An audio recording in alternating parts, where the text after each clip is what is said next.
I'm on my strongest warrior.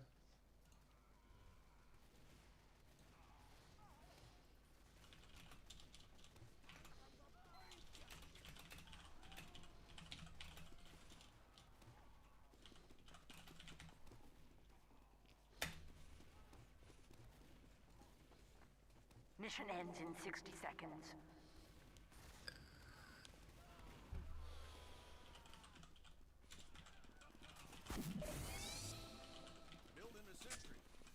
Alert! The control point is being captured. Alright, I think the stream's on. Had to change the title. Something funny and relevant and humorous. This isn't even, I'm not even playing demo. It's just the funny thing.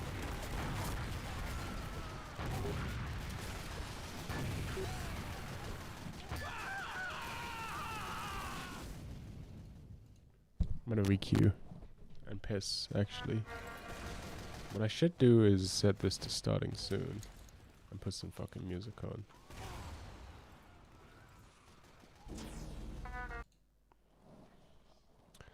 Sometimes I need the fuel I drain from you. The lasting dose turns gold and blue. Competition begins in 60 I've died before so many times.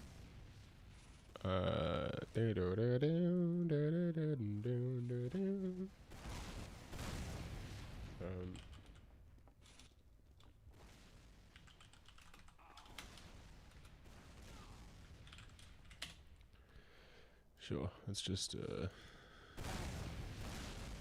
competition begins in grab this. There you go.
Any VOD watchers? Anyone watching the live stream?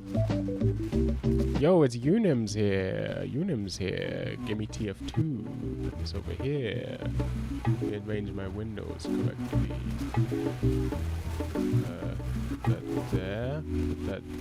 This one isn't snapping properly. Is that why?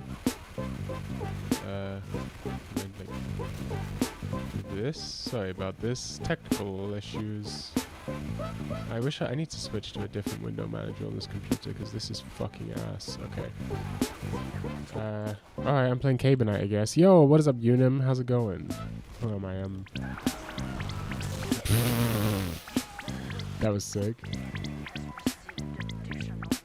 Oh, now I can't go back in to get my Caba? Oh, no. What's going on? What's going on? What's going on? Nothing much. I'm just playing some TF2.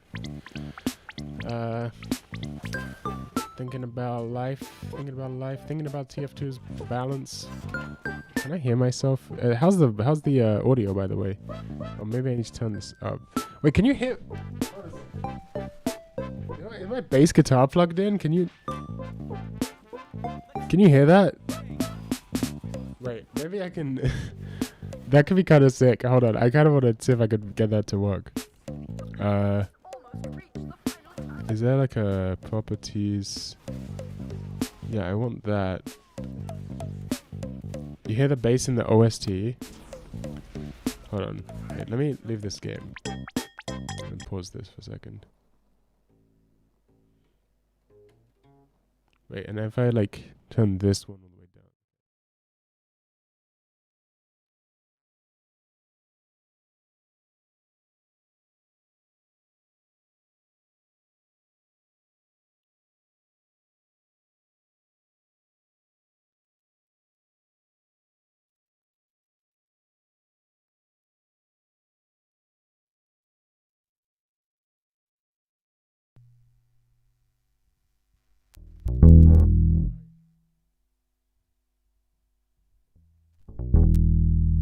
You should be able to hear it now. It's a little loud.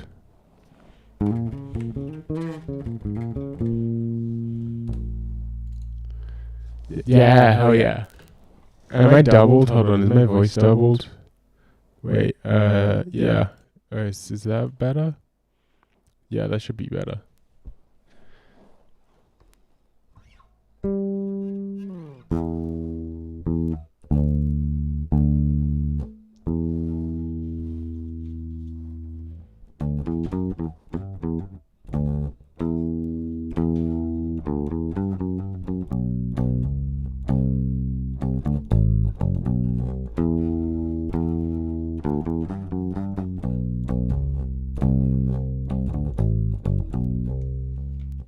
Little bit of a crowbar.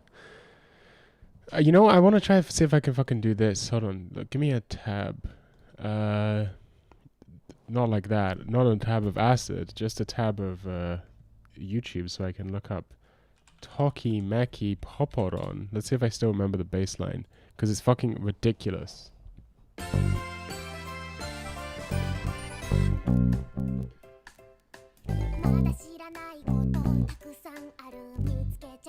I don't remember it, but listen to the bass line of fucking Toki Maki Poporon, man. It's insane.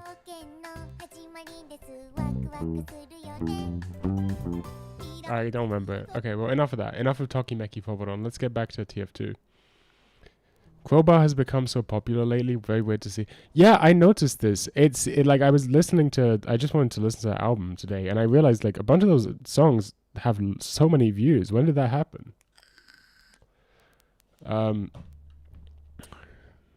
Pretty clean. It's a P bass. Yeah, yeah.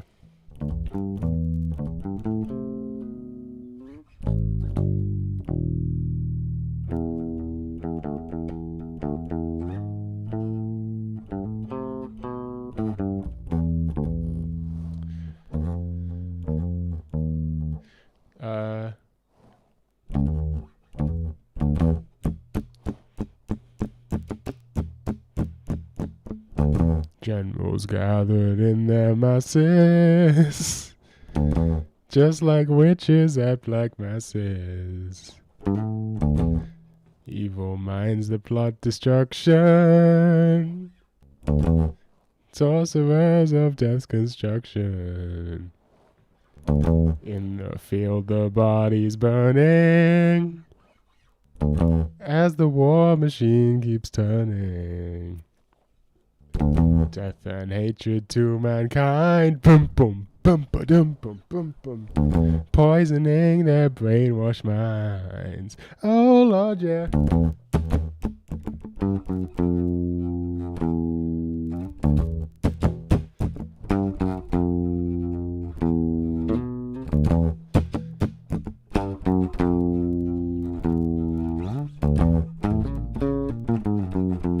Fuck. Okay, right, there's enough bass playing. Sorry, I got distracted. I've got to go to do my band practice later today, so I'm in a little bit of a musical frame of mind. Okay, I think that's the bass muted, and now you can just hear me and the music, hopefully. Okay, that should be fixed. The audio should be good right now. Hopefully. How's the band going? It's going pretty good. If you watched the newest Hypothetical Man video, if you watched The World is Quiet Here, you can see right at the big footage of me playing with that band. That's like a short. I mean, you can hear it in the whole first section where I'm like talking about whatever the fuck I'm talking about. Like that's some of the, you can hear it like underneath while we were playing, like just some sort of improvisational noise stuff. Well, we need an NG, so I guess I'm playing NG.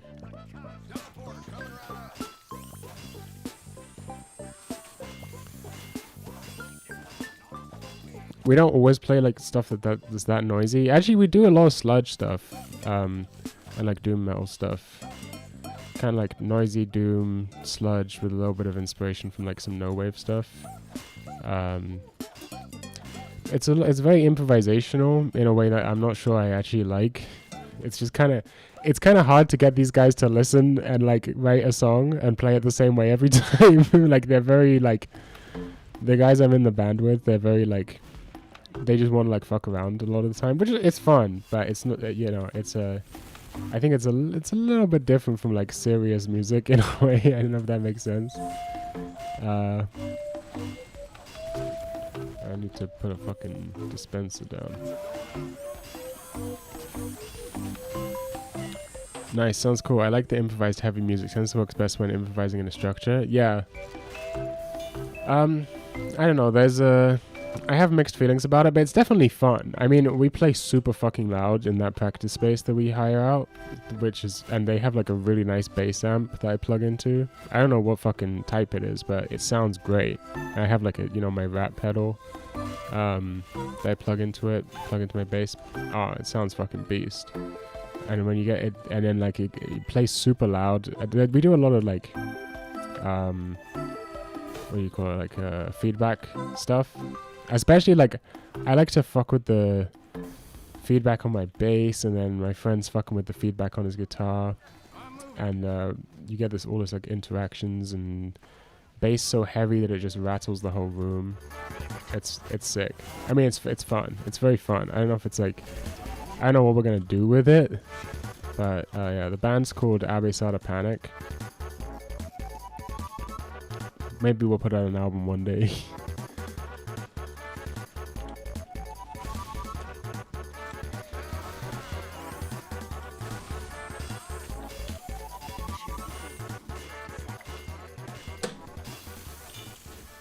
I don't know. I was thinking of, because the Body and Full of Hell are playing in London at some point soon, but I don't know if I want to go. Like,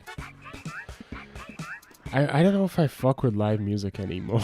To be honest, I think I'd go to like a jazz show. But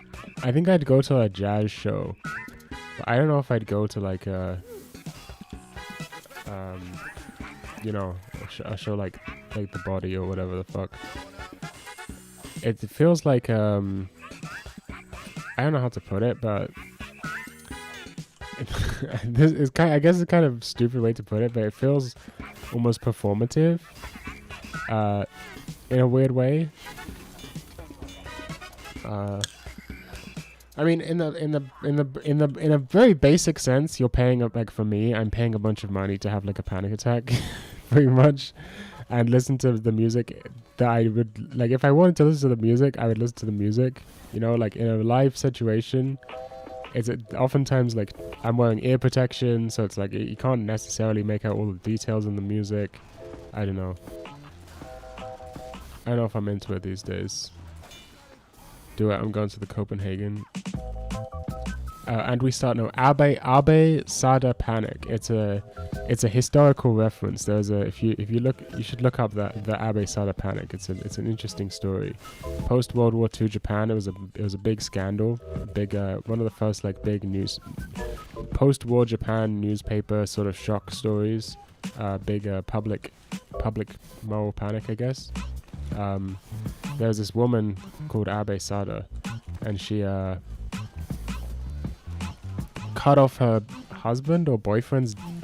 She killed him and then cut off his dick and balls and carried them around with her in her pocket, which is fucking beast. And yeah, that's basically what it was.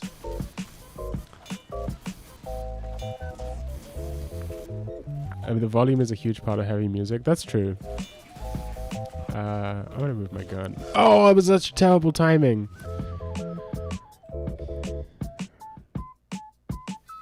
Damn, wait, that's crazy. Fucking YouTube automatically translates the kanji. I can't even see the kanji. I have to like mouse over it to see the kanji. That's fucking so stupid. Alright, we have an engineer now, so I'm gonna actually like play demo like I wanted to play.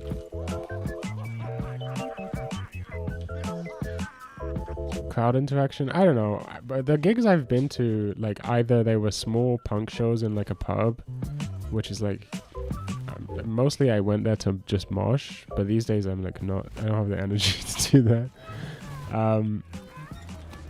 Like I just enjoyed moshing as an activity, as like a fun, I don't know, you know, whatever the fuck.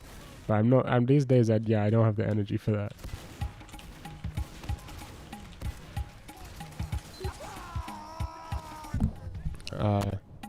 And the other concerts I've been to, let's see, who have I seen live? It's pretty, I don't know, you probably have a more impressive list than me. I'm never like super into it. Like aside from just like local punk bands and like pubs and whatever. I saw Suicide Boys live. That was actually pretty fun, to be honest with you. I had a whole Suicide Boys arc. I saw... Who else? I saw the best live show I've ever been to was the Venetian Snares and Daniel, whatever the fuck you spell it.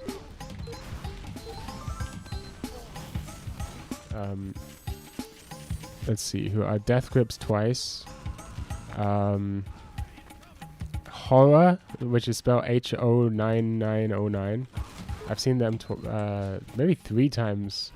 They always put on a really good show. The band isn't actually that good, but they did put on a good show.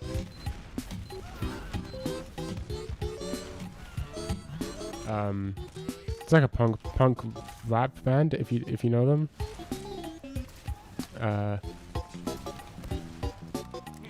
Actually, they suck now, but they're one of their first albums is really good. I'm getting fucking distracted by this soldier.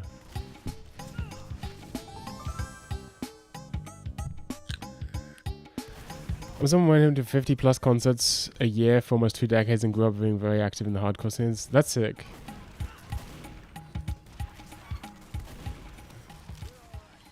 I don't count, but yeah, I've probably been to more than 1,000 live concerts. Damn, that's a lot. Yeah, I'm nowhere near that. I don't even fucking remember who I've seen. I mean, I went to a festival, so like, I also saw Sabbath a couple times live, which kind of sucked because they were in arenas and I was like really far away, so that kind of sucked. But I mean, it was kind of a cool experience. Obviously, it's cool to just like see Sabbath. Actually, when I saw when I was at the festival, I saw, who was it? Was it Sabbath or not Maiden? Megadeth. It might have been Megadeth. But that was when I saw Sabbath at at like a festival. That was pretty fucking sick, to be honest with you. Like I didn't actually enjoy it at the time. It was type 2 fun, right? Like at the time, it was fucking miserable because it was rainy. It was like the third day of the festival, so we were barely sleeping. We didn't have any drugs. Because what happened was we went to this festival and we had this friend at the time called Ibby. A friend is maybe a bit generous, but this guy we knew called Ibby, and he was like, "Oh yeah, we're gonna be at the festival. We're gonna come by day 2, right?" So and he was like, "Oh yeah, we'll bring like speed and weed and whatever the fuck, right? MD and whatever." So we were like, "Oh great, we don't have to bring anything. Like this guy will just like bring all the stuff, and then we can just get that shit on day 2." So then he shows up day 2, nothing. He's got fucking nothing. He didn't have shit. And so like we were just sober the whole time, covered in fucking mud because it was raining the whole time. I mean, it sucked. It was, and I had a cold at the time. I had like not just a cold. I had like a flu at the time. It was fucking miserable. And then the Sabbath show was like unfortunately, it was a crazy fucking lineup at that festival. There was a few things that I missed that I really regret missing. Like the first act, the opening act of the whole festival was baby metal, but we didn't go because we didn't even know where the stage was. Like we just got there on the coach and we were just wandering around trying to like find the stage. And it's like, oh man, I fucking missed my chance to see baby metal. Which sucks. What up, Grox 999994? I haven't been to an arena gig since 2007. Hard to even remember what they're like. Yeah, they suck. Also, seeing Death Grips sucked. Like the first time, obviously, I think I've told the story before, but I had like a really, really bad panic attack the first time I saw Death Grips. And the second time I saw Death Grips, I also had a pretty bad panic attack. But beyond that, even the parts before that, like when I was kind of trying to enjoy the gig and like skank or whatever, like the sound, the audio in the venue was just dog shit. Like you couldn't even fucking make out what they were like. It was hard to even tell which song they were playing, you know? It was just it was clearly like they were playing too loud, I guess. Like the speakers were blowing out. I don't know, something like that, but it was just impossible to, I mean, it was just not even, it just sounded like noise, which, you know, it's kind of cool, but not really.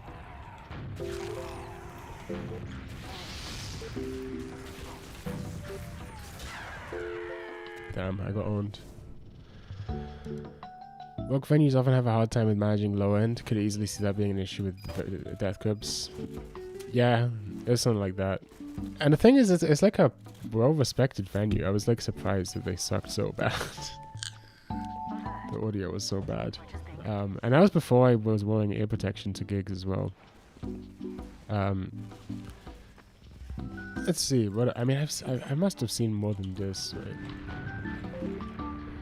I'm just trying to remember because it was all kind of a long time ago.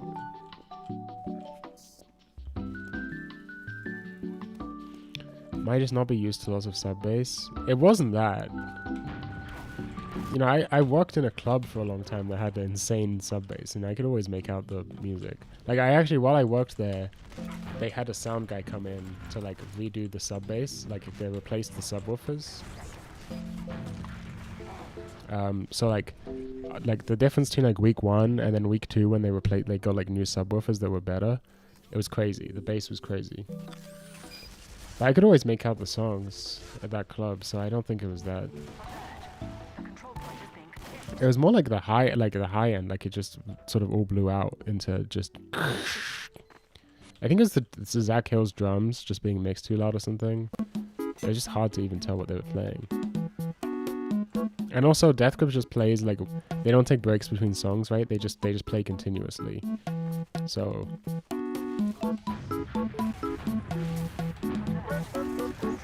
You know, it's kind of hard to tell. I'm getting fucking owned by this medic.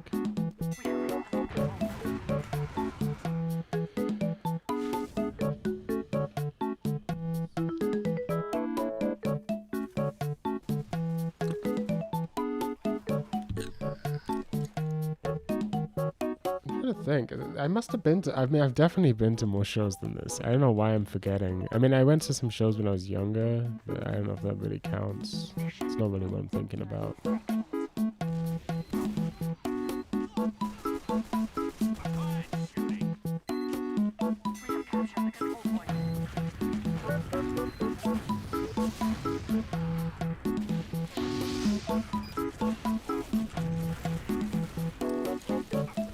I don't know what I was thinking there.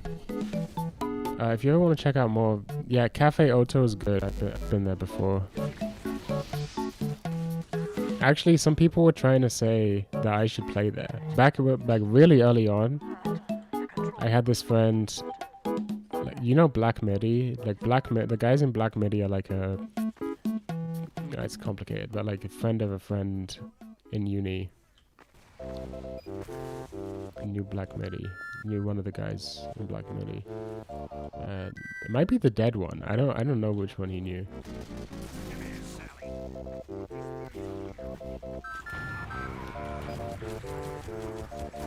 What the hell? I do not like this. Where is this guy going? Wow, this is so annoying. I'm getting kind of owned. You could try. They do a lot of events, so I think they're often looking for something. The guy I co-directed the festival with played at a gig last month. Oh, sick. Yeah, I knew someone who was trying to. They kept saying I should try and get a gig at Black, but I don't know how. I don't understand how you get gigs. Like, what do you do? This guy's good as fuck on Medic.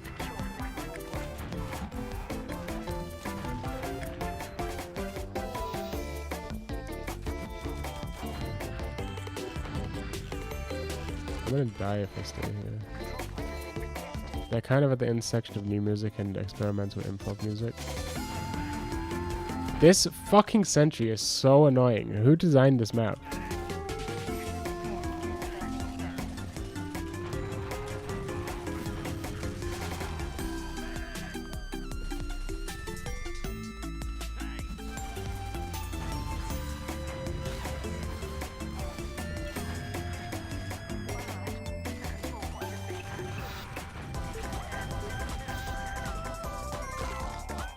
Isn't there a big health pack here? Yeah.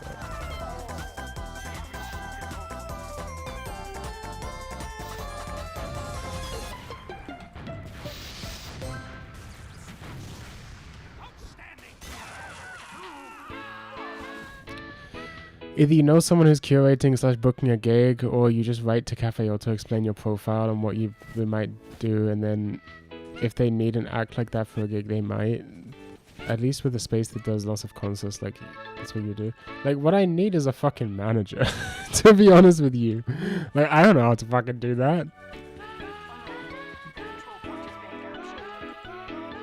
I need a manager. I need to get signed and give away my soul.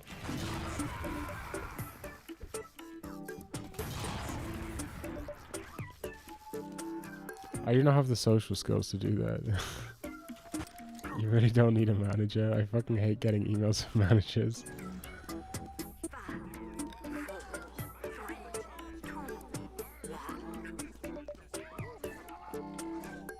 I don't know, man. One of the guys in out of the three of us in Abesada Panic, one of them is like, so one of the guys is like in the film industry, and he's sort of gonna supposedly act as our like pseudo manager. I want to make sure no one can set up here. I do not like this area. I need to maintain control of this area. No one's here. Check out this bomb.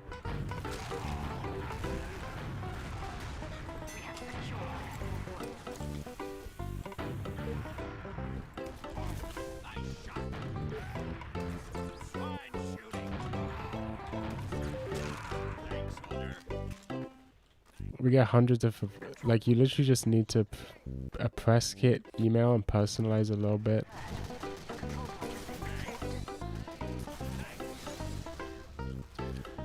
Would you consider yourself to be a professional musician? I think generously, you could say that about me. Generously, you could say that about me. Someone else has to tell me, I think. I don't think you can give yourself that label. Do you know what I mean? I think someone else has to decide it for you. Osaka keeps texting me. But I can't play this on stream. Hold on, I'm gonna mute real quick so I can listen to Osaka's voice messages. Check.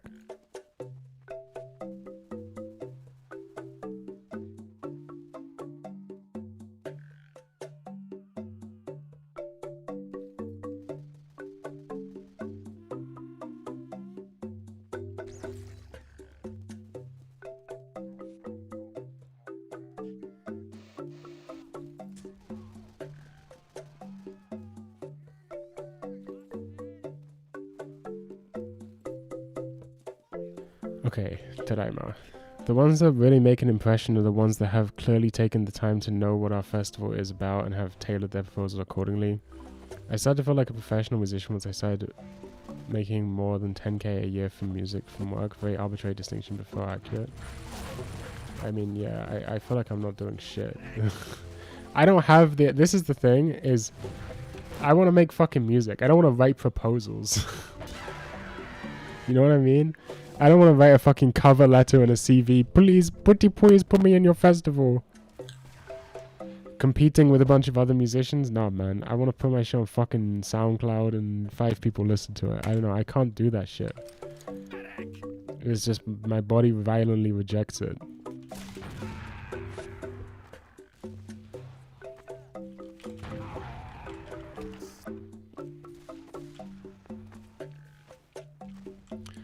What I need is to become so famous on the internet that I guess the other way around. People start begging me. People start begging me to come to their festivals.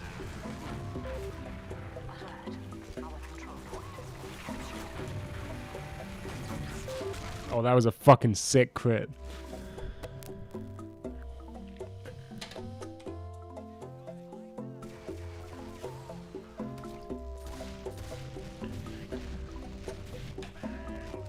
Yeah, if I just need to get famous enough that people, I've always just assumed that at some point people would come to you.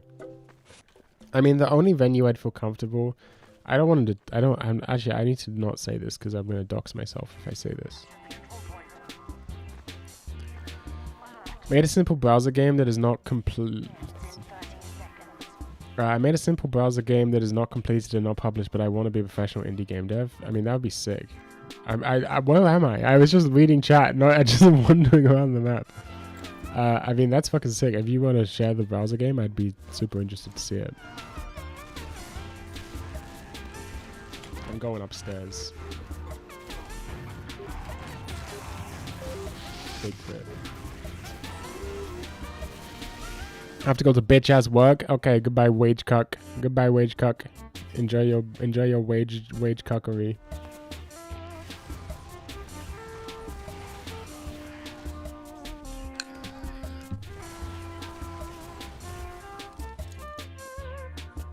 I don't know why no one fucks with my music. That's my question. Like, you know, okay, I know this is is this the right word? Portentous?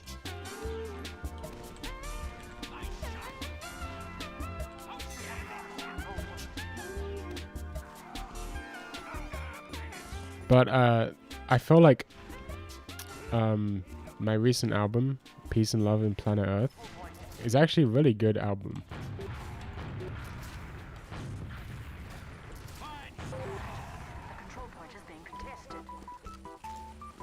Isn't it that's my fucking question. How does that work? Why do I know about some bands and I don't know about other bands?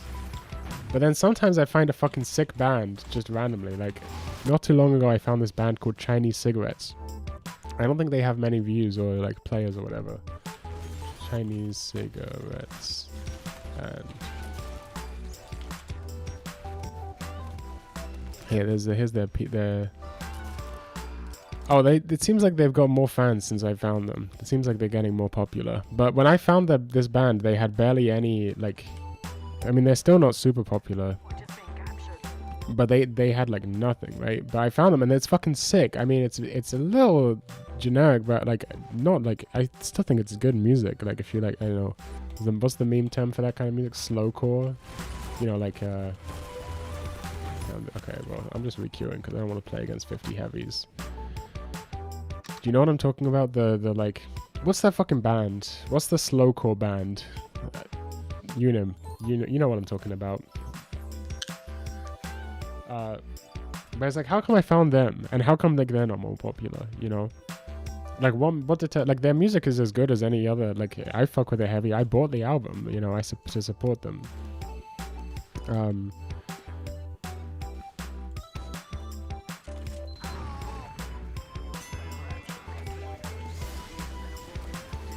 Maybe I need to make more music videos. Like maybe I need to get in the algorithm. Like, maybe today I'll make a music video for like one of my poppy songs.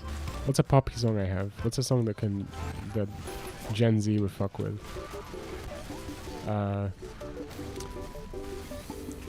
Red House. That's not who I was thinking of. Hold on. I'm just gonna go on YouTube and search up slowcore. What's the fucking band called? That's not, yeah, this one. Duster. That's the band I was thinking of.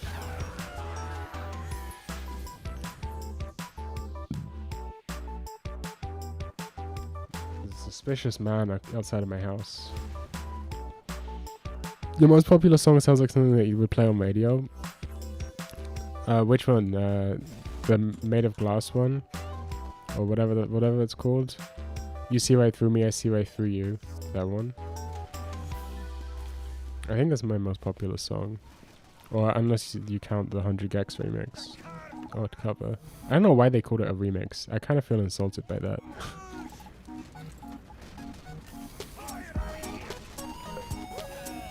Dun, dun, dun, dun. This is a banger. When I first heard them in the 2000s, I thought them 90s emos, but I guess they're spoken of as slowcore now. I consider them sort of the prototypical, archetypical slowcore band. I don't know if that makes sense to do.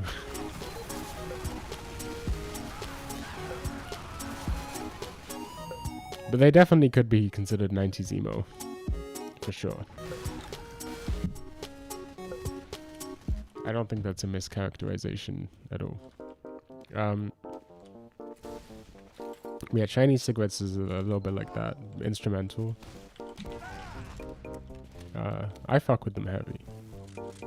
It's crazy that you're obscure even though you collab with 100 Gex. That's what the fuck I'm saying, man! That's what I'm saying. Like, where's the money? Where's the fame?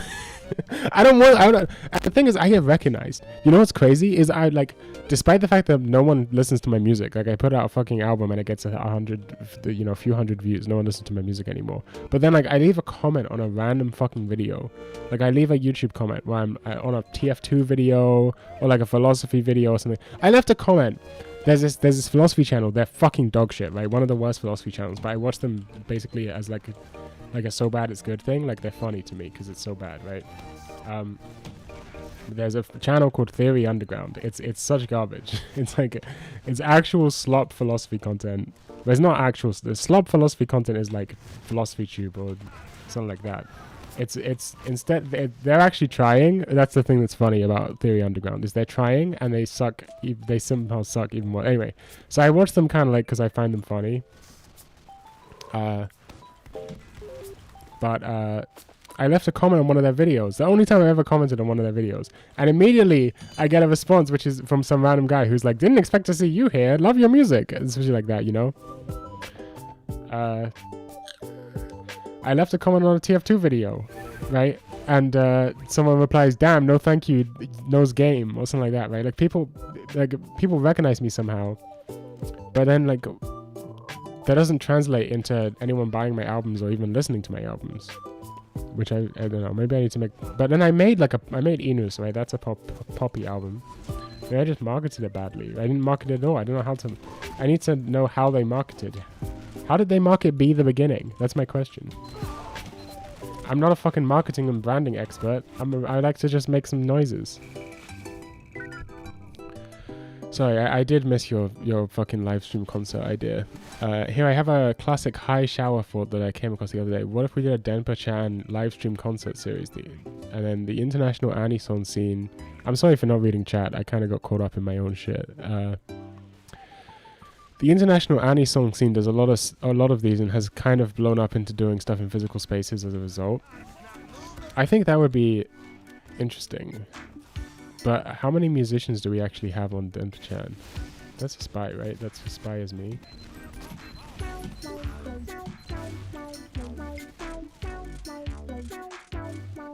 Where do people buy your albums? Bandcamp.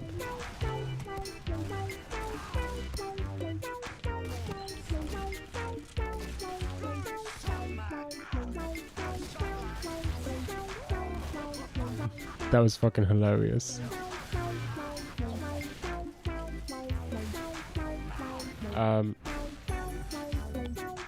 It all boils down to networking. You're the only guy I know, man. And I don't want, like, famously autistic, you know, famously autistic. I'm famously socially anxious. And also, like, okay, so let's talk about networking. So who's my networking options? Who do I know? Well, I know you, Unim. You. If I ever go to Copenhagen, you know, I'm sure you can get me a gig or something. But like, that's kind of an obscure thing. I mean, it's kind of cool, I guess. You know, you're sick or whatever. But like, I don't know. I don't want to. I also feel like it's a very situationist, very society of the spectacle pilled, whatever, revolution of daily life type shit. But like, doesn't it kind of feel like it's turning friendships into just relationships mediated by capital? You know, turning human relationships into networking together. I hate this shit. But anyway. And then, like, you know, a few years ago, I had a connection with 100 gex. And it's like, what am I supposed to do with that connection with 100 gex? You know, I did it. I sent them like, after I had them on Twitter, they were DMing me about the things. So I put out that album, that song. I don't know if you remember it. I Don't Make Money, I Make Power. It's a random song I made, right? I sent it to them, and they were like, this is dope. But then, like, then what? Then what do I do? Then what do I do after they say this is dope? Like, doesn't it feel like clout chase? How do I avoid, like, you know what I mean? And also, fuck them because they never paid me, first of all. Fuck 100 gex, they never paid. Like, that'd be a good way to get some marketing, right? Is to make some drama about how I never got paid by 100 gex. You think that would be a good way to get some marketing?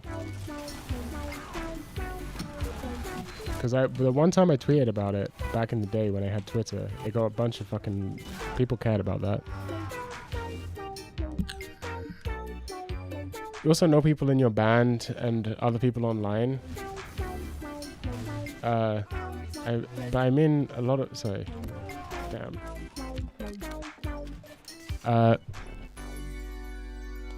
This is just a me and Unim conversation stream. You also know the people in your band and the other people online, but I mean a lot of it's just being active in spaces you want to be in. I mean, yeah, you can do... That can be a result. You got to be careful not to do that. I'm assuming you're talking about cloud chasing or something. Leverage that connection fairly well. Like, Trixie took you much more seriously because of that, and then you were able to build up some of this channel's cachet and audience from that. You can't ask them to give you a shout out. What about me? I mean, I don't know. I like, you're a cool person. I don't know where your connections are to the music industry.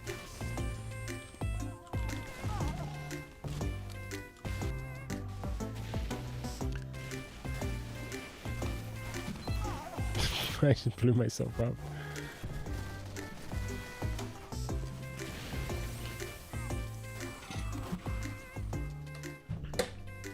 I've tried to leverage the Trixie stuff, right? Like, going to gigs and playing gigs is a huge part.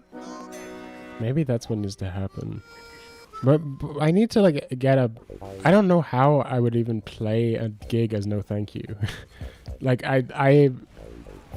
here's one thing, right? I'm just not very good at playing and singing at the same time, especially on bass. Like, a lot of my bass lines are quite complex.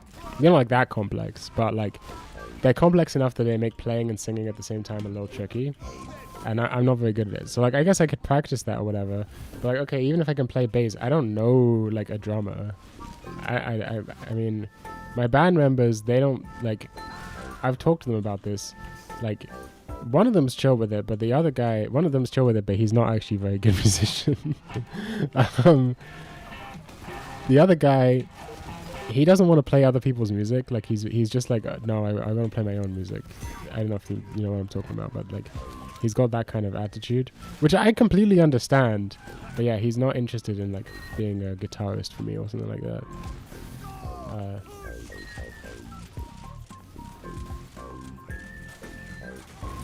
But going to get, no, I mean, what about me when you said it's a you and, oh yeah, sorry.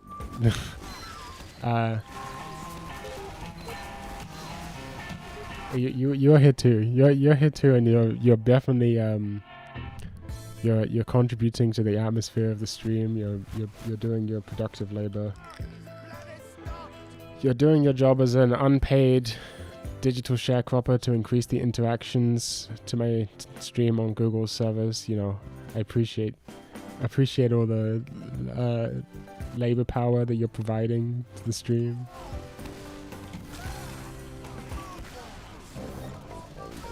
From what I can tell, if you were playing more of the older hyperpop style, you can do that well, all playback and then live vocals ends up being way more about staging, performance, spectacle, and the communal experience of singing a log. I mean, I'm assuming you mean singing along, but singing a log is also good. Yeah, I mean, I also thought about doing that, like, who's that guy, John Mouse? He did, like, those karaoke style, like, I thought about doing that as well, but, yeah, I guess I could.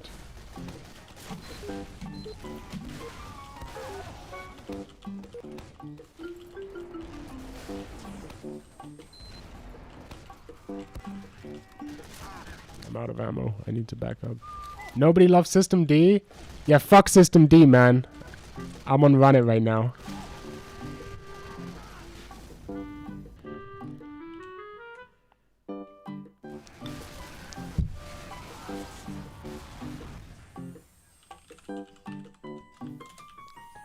I love this medic. I love this medic whose name is Nobody Loves System D. I just launched this guy into my fucking... Oh, that's bad.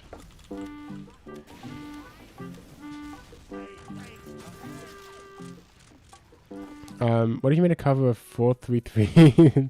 I think that's kind of an overdone meme, in my opinion. 433.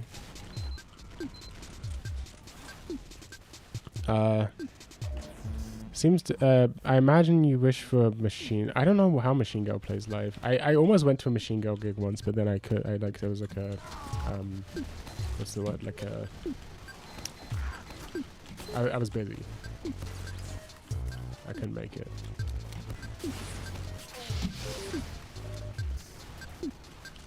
Scheduling, that's the word I was looking for. There's a scheduling problem.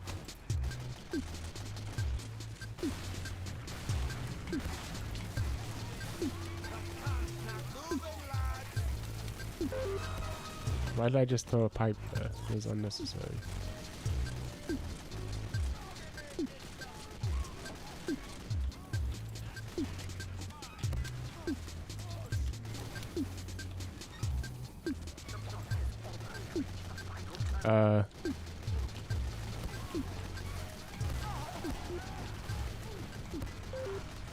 I'm a better demo than you, man.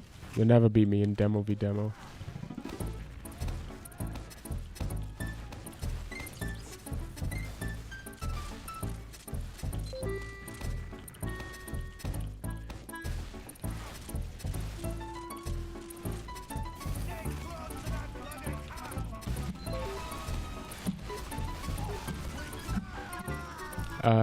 Where were we? Machine Girl, which seems to work well for me, that their vids. There's a nice one of them playing the biggest UK hardcore fest, and they put off quite well. They play as a two-piece with the live drummer and then the other switching between bass vocals, synth vocals, and just vocals. Obviously, a lot of stuff is just playback, and it's all played to a click. Interesting. System D, that's the bad one. It is the bad one. They're adding age verification. Me and my being a System D hater for years is finally paying off. I feel so vindicated. I haven't used System D for probably 5 years, 6 years at this point. And I never fucking will.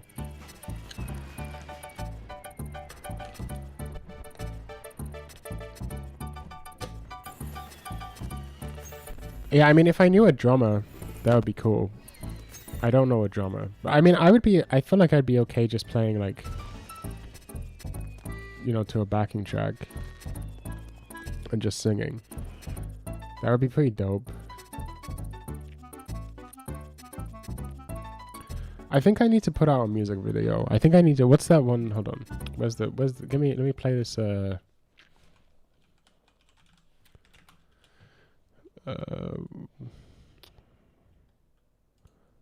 this one. This song. Yeah. Give me I'm gonna make a music video for this. I'll get my wait, let me ask my friend to bring a camera. When the sun goes down, I can watch you at night. When the town goes dark, I can't see it's too bright. I can turn around. Whatever, I'll do that later. But I see you dark, feels so unalive. And I don't know if it's the MDMA with the touch of your skin. Got me feeling away, and I'm running away, and I'm running away. All the world is a stage, so come on, let's start the play. So now you got me feeling vulnerable. It's really not my fault that I can't seem to care about. It's so difficult in the world. Can't take care of myself, now I gotta fall. I fucking put this out with a like 2000s meme music video, you know. Anything at all in the world, can't take care of myself, now I gotta fall.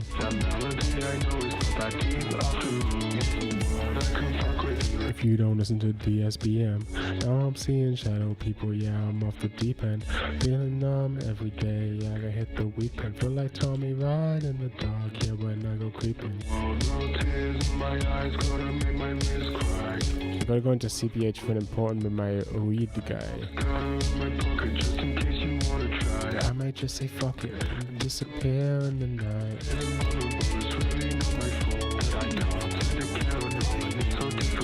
In the world, can't take care of myself, now I gotta fall. It's that melody, I know it's not that deep after all. What I need is bitches.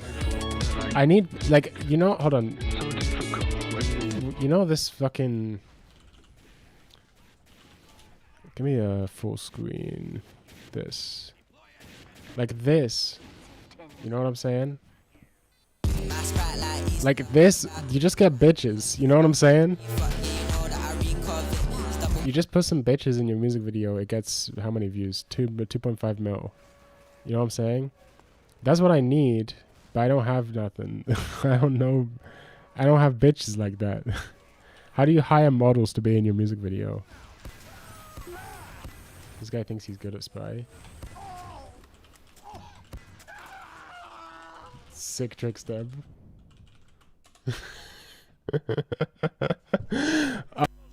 Watching spies try and trick stab me is so funny every fucking time. Is Young Sai whatever not a drummer? No, he doesn't play music at all. Not a music guy.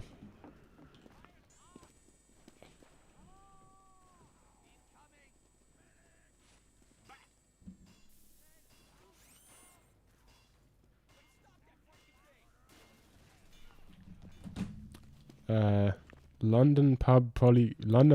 I don't go to pubs. I'm the internet. Thanks, mate. Good.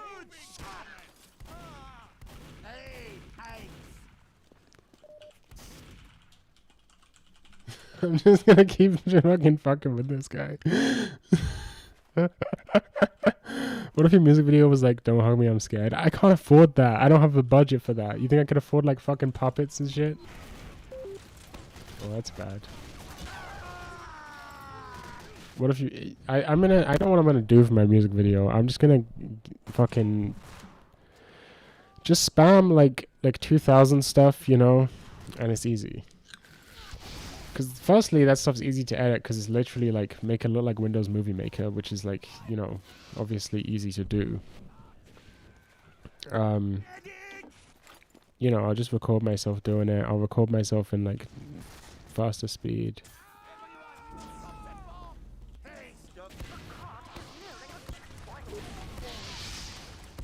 I'm missing my pipes.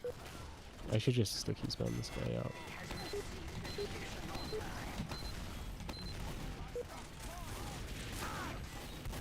I need to reload. How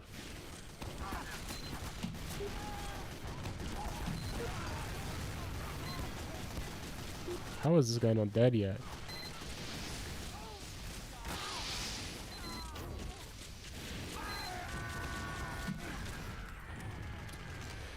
What do you mean by 2000s aesthetics of like Pinterest? Yeah, like Zoom aesthetics. I wasn't going like Y2K, but more like Windows Movie Maker, you know?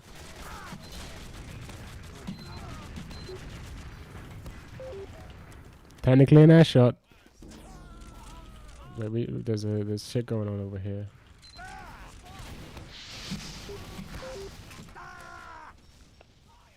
Like, let me see if I can think of an example. What's popular these days? What's music? You know what's a fucking banger?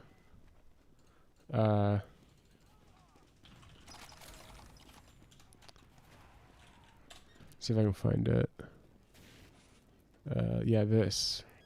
On some UK shit, you know what I'm saying? Tell me this shit doesn't bang. Holy shit, it's me. Let's skip forward a little bit.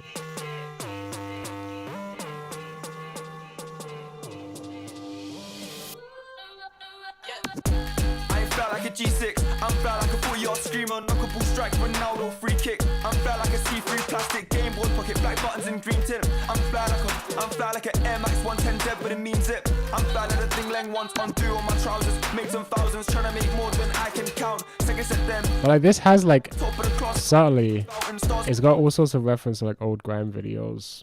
If you know what, if you know, you know. I go play into my UK shit more frequently.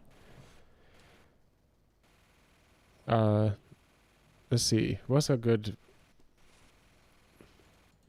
Like, okay, I hate this song. I hate this artist. I fucking hate this song. It's garbage. But like, this motherfucker is always making... Like this. Here you go. This is like Zoomer aesthetics, you know? Like, you know, it's got the fucking Windows Movie Maker shit.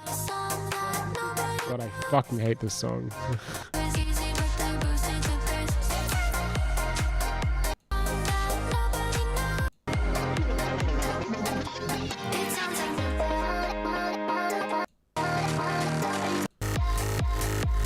I do not like this song, but this has got like a 2000. You know, this stuff's editing. It's called editing. I call that one editing.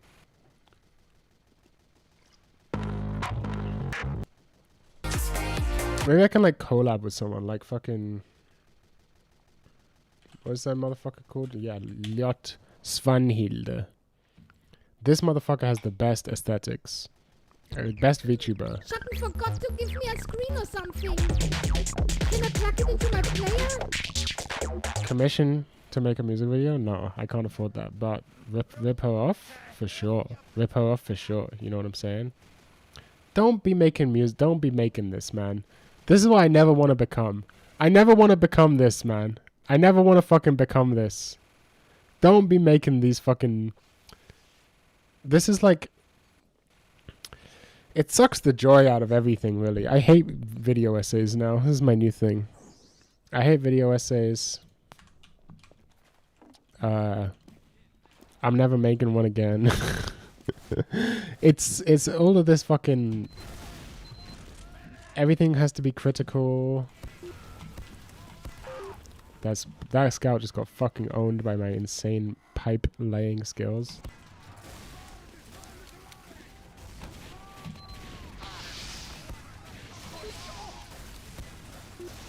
How are you not dead?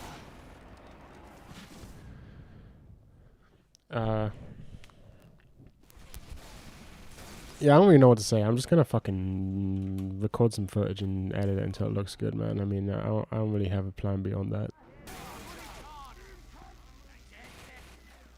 Look at the lesbian medic strategy. Yeah, we just appeal to Gen Z. I'll put some, like this fucking video. We got some Zoomer ass references to clavicular or whatever. He's popular, right?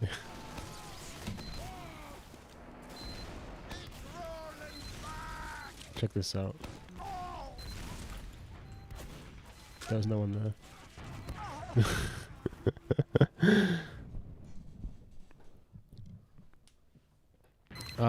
You know, there's gotta be something I can do. But I'm thinking, like, you know, everything's aesthetics. I need to embrace that. My music videos thus far have not been that great. Maybe I just need to put more effort into that. Try and get picked up by the algorithm, you know.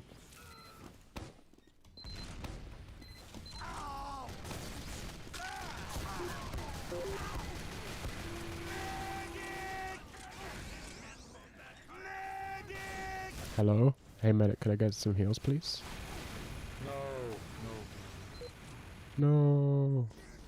Please. No, fuck. No. Thank you, thank you. Lasa, привет. Ласия, привет. Спасибо. Ласия, привет.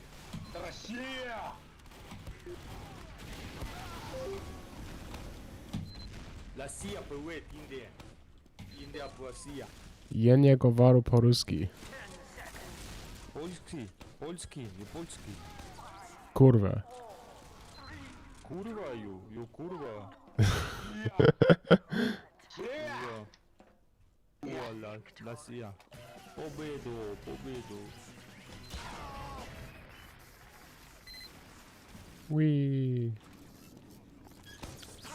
We have some fun in Team Fortress 2.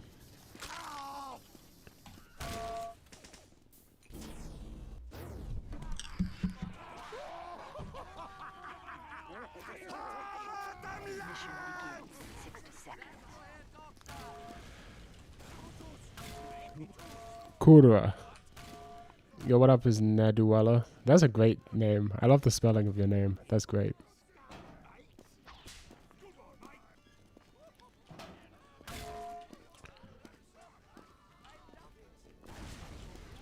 I just heard him say Polski. That's the only word I know in Polski. But his name is in Cyrillic. Polish doesn't use Cyrillic, right? Am I wrong about that? Wait, does Polish use Cyrillic? I don't think it does, right? Suck, cock. Give me suck. Very well, suck, cock. Твоя мама любит сосать. Mission begins in 10 seconds. 5, 4, 3, I'm not getting an Uber. 1. Down at the bottom of the scoreboard. I'm requeuing. I don't like this game.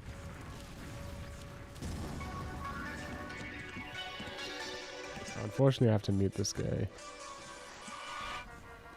Okay, just one quick random crit. There's no one here. I rode the wrong time for the bus down and had to run the hardest thing I've in months to catch it. Damn, I'm out of shape. Man, that's a fucking relatable feeling. I have been there, man. I have been there. Mission begins in 30 seconds. What was that about? Go to consult Sensairu, clavicular of Denver Tube.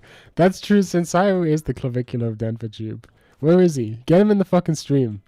Someone find Sensairu and get him in the stream. He located OED Loves Me Not's secret channel, so he deserves some fucking rep for that shit.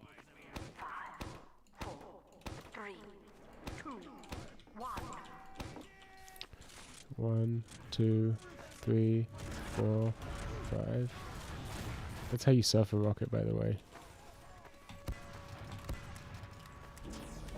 Thanks, mate.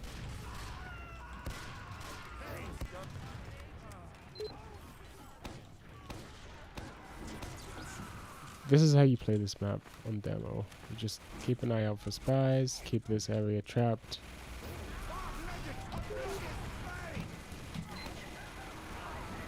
Just ignore that guy.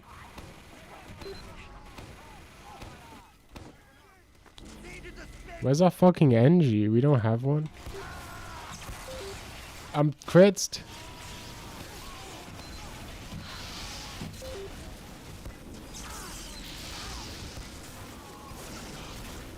There's too many Ubers here going on, man. What is happening? I don't have the ammo for this.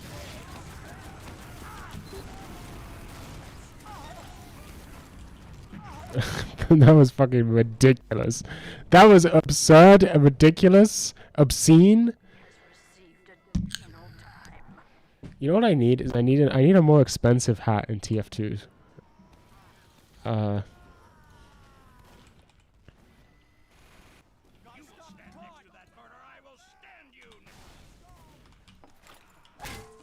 need to put out more music. I don't know what music to put out. Nice shot, man. You know, I have a whole like EP of like Denpa song stuff with like my voice pitched up to be an anime girl. I need to be down here, frankly. Hey, thanks, Doc.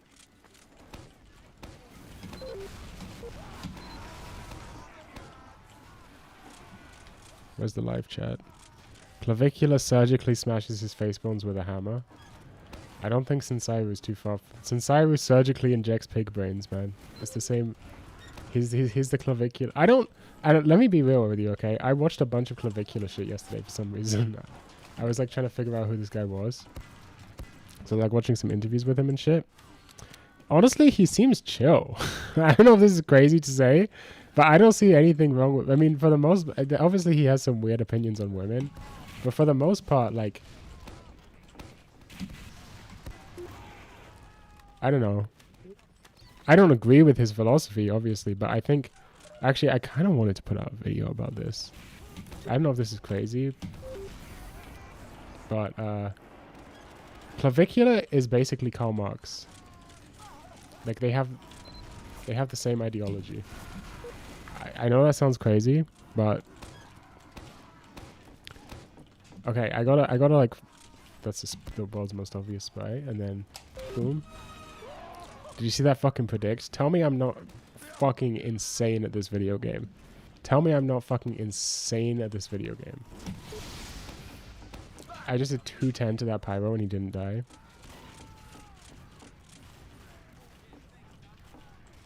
Someone's gonna come in 3, 2, 1. There he is, yeah. But he's too scared. He knows it's trapped now.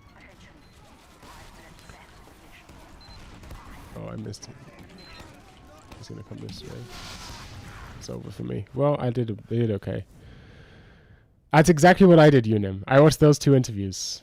The Adam Friedland show and the Channel 5 interview. I have no idea what you're even talking about. Oh, okay, how do I... Please elaborate on the clavicular and Marx connection. Okay, so basically, clavicular's ideology is a purely materialist ideology. And this is what he's constantly talking about. Whenever people, like, you know...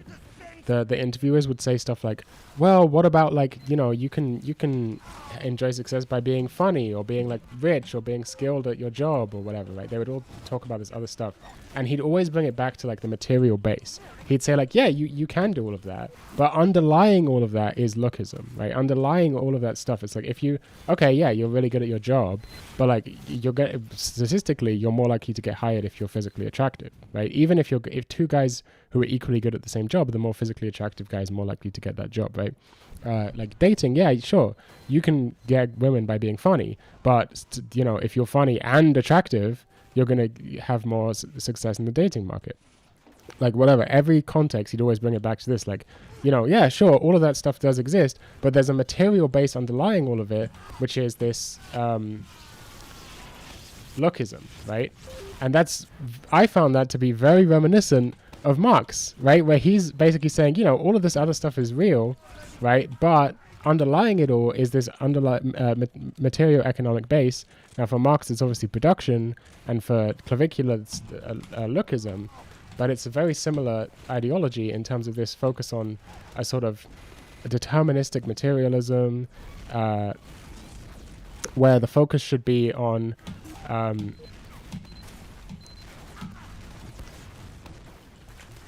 fixing the economic. Oh damn, nice shot.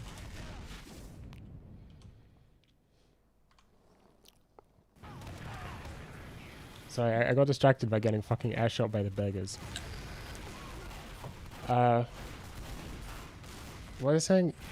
And so they both, so this is something they both do, right? Is that they look at the existing literature, right? For Marx, it's the existing political economy literature. For Clavicula, it's like, you know, he doesn't really necessarily look at the literature in terms of, you know, it's obviously different. But for Marx, it's like they look at the existing. Damn, I just fucking rolled that medic. Did you see that? Where was I going? They look at the existing like popular conceptions and they say, yeah, but you're missing the you.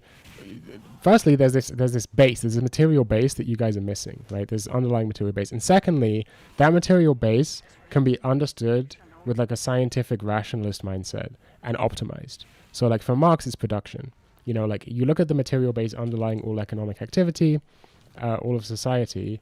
And you say, well, all of this is based in production, but capitalist production is irrational. It's based on competition where multiple companies, you know, and you have this underlying tension of the workers and the bosses, you know, the different social classes.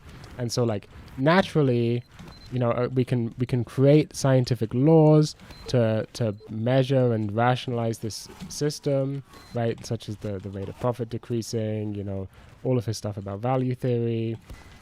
We can create sort of scientific laws to understand and predict this rational economic system, and we can then like optimize for it. So for Marx, it's like, you know, increasing the productive capacities and whatever the fuck, right?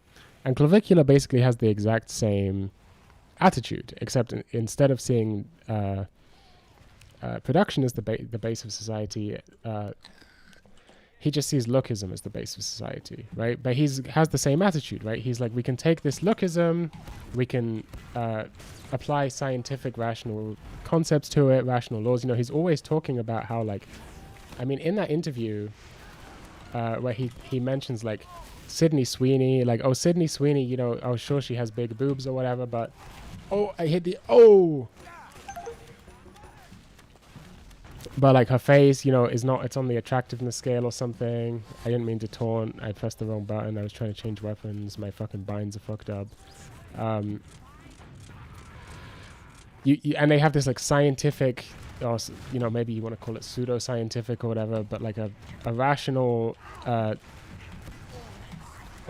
a sort of rationalist, a systematizing laws of like attractiveness based on like facial ratios or whatever the fuck, right?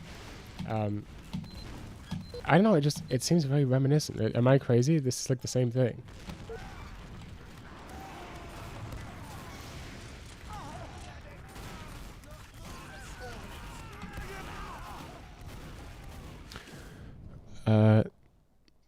Did you notice that one of the last... Bro, you're gonna have to help me out here, man. I haven't been studying Japanese.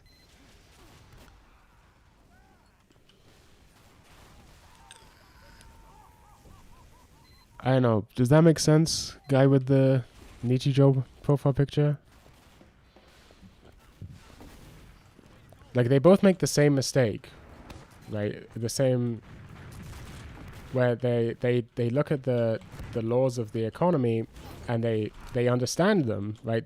And so they see, like, you know, in capitalism, you know, according to capitalist logic, I really want to airshot this guy when he comes. Okay, someone's gonna come next and I'm gonna fucking hit the most insane airshot of my life. This is like airshot heaven.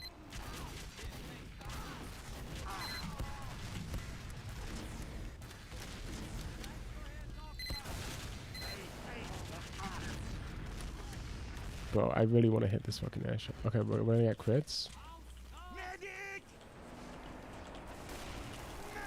Where's my crits, bro? Where's my fucking crits?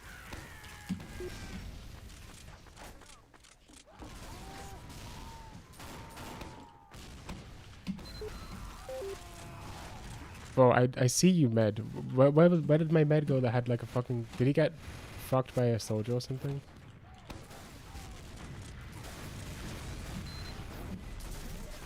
Bro, I'm actually kind of locked in right now. Sorry, I feel like I'm talking retarded because I'm locked in. This gamer activated. The gamer in me. Where's my air shot coming, bro? They're fucking up the jump. I need to hit that fucking insane air shot. I'm scared of that sniper. That somehow got a kill. There he is. I missed it. I was too late. Do I chase? Probably not, right? Okay, that guy's gonna do it. Yeah, I know what you're on too.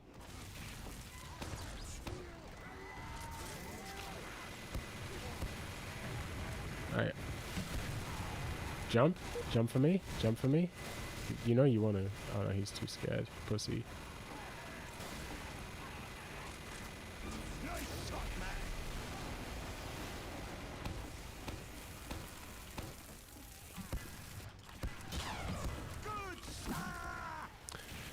Clavicular is marks, but instead of dialectical materialism, he just marks.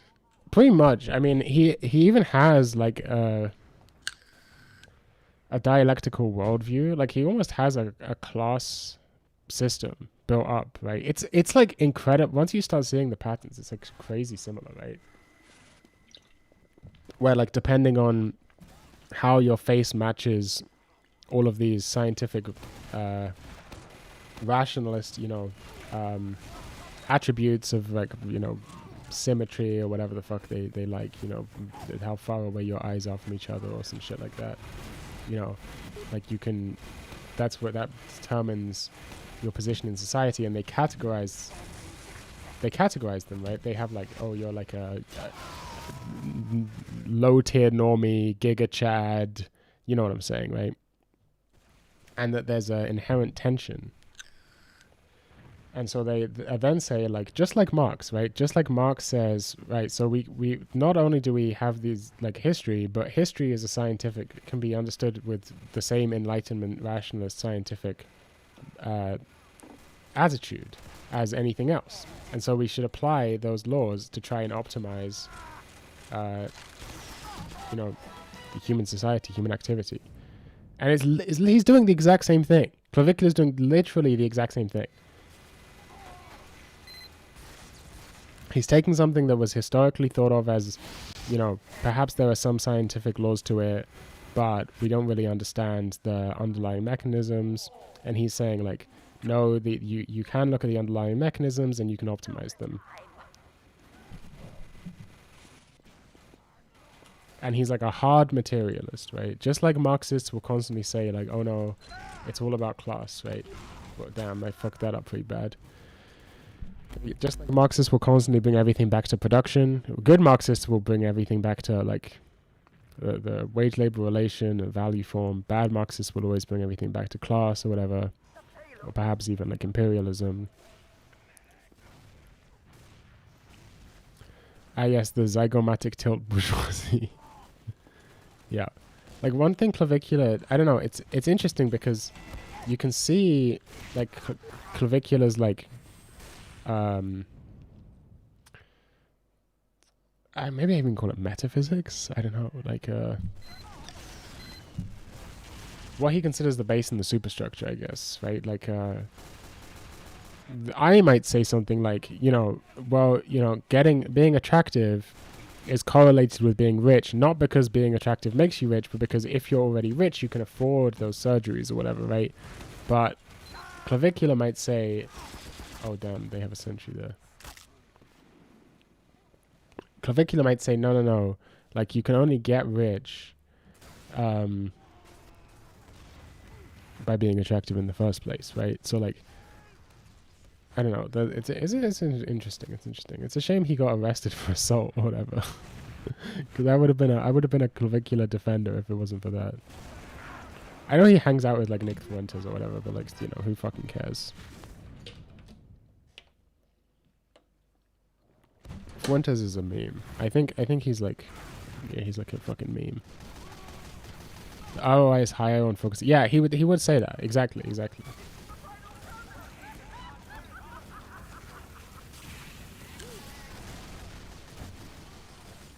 I think it's an excellent example of how, like,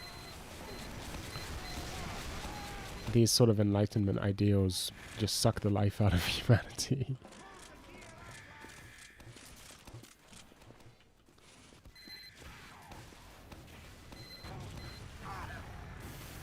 I need to sneeze.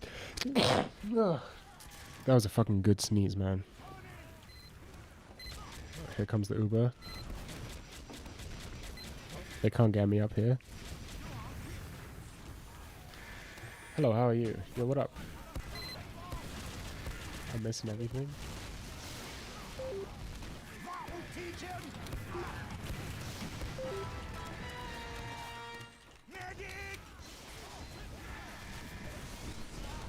Oh, fuck. This is high skill Devilman gameplay. I'm playing with one hand right now, blowing my nose with my other hand.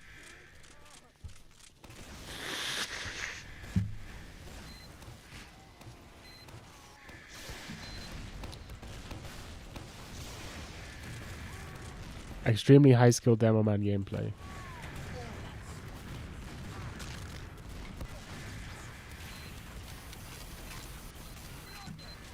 Oh, it's getting a little sketchy out here.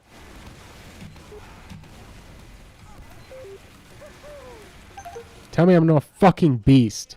Tell me I'm not a fucking beast. 60 seconds. That was a good flick, Mr. Demo.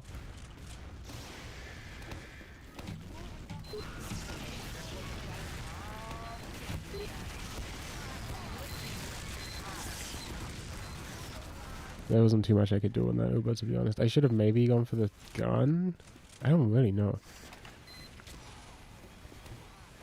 His auto-maxing are very traditionally... Yeah, actually, this is something I found really interesting, is he doesn't... Like, what's interesting is his conception of what a normie is, right? Like, he doesn't understand that he's a normie. Like, he's the... Like, caring about... He loves... Like, I think this is the fundamental contradiction in his worldview, right? Is that he likes to lob like he's somehow very different from being a normie. That like optimization, self-optimization, self-improvement is like, you know, I actually agree. One of the things he insists on is that he's apolitical, and I don't think he's apolitical, but I think insisting that he's apolitical despite that is actually beast. Like, I think that's a great attitude to have.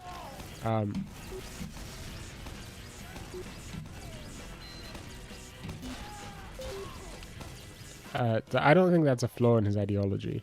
I think the biggest flaw is that he lops, like, he's somehow doing something completely different from normies, but his always example is sports. He's like, what's the ROI on drinking a beer and going to a sports game or whatever, right? And it's like, but you can't actually explain what the ROI is on looks maxing. For you, the ROI is content. For you, the ROI is that you have gotten to have a streaming career out of this, right? But then, like, okay, what's the difference between you and like XQC? Or like, you know, yeah, let's say XQC. Like, XQC is not looks maxing. You know, XQC is, or like Northern Lion. He's not looks maxing, right? He's absolutely not. You know, he's just a streamer like Clavicular. He maybe, and he's a fucking multi-millionaire. He's got a wife and kid. He goes on holiday all the time. You know, like, that guy has the same career as you and the same level, well, maybe more success, because Northern Lion's, you know, Clavicular's a fucking flash in the pan that's not going to be popular. He's going to be completely forgotten about in a few years. Northern Lion's going to still be around, right?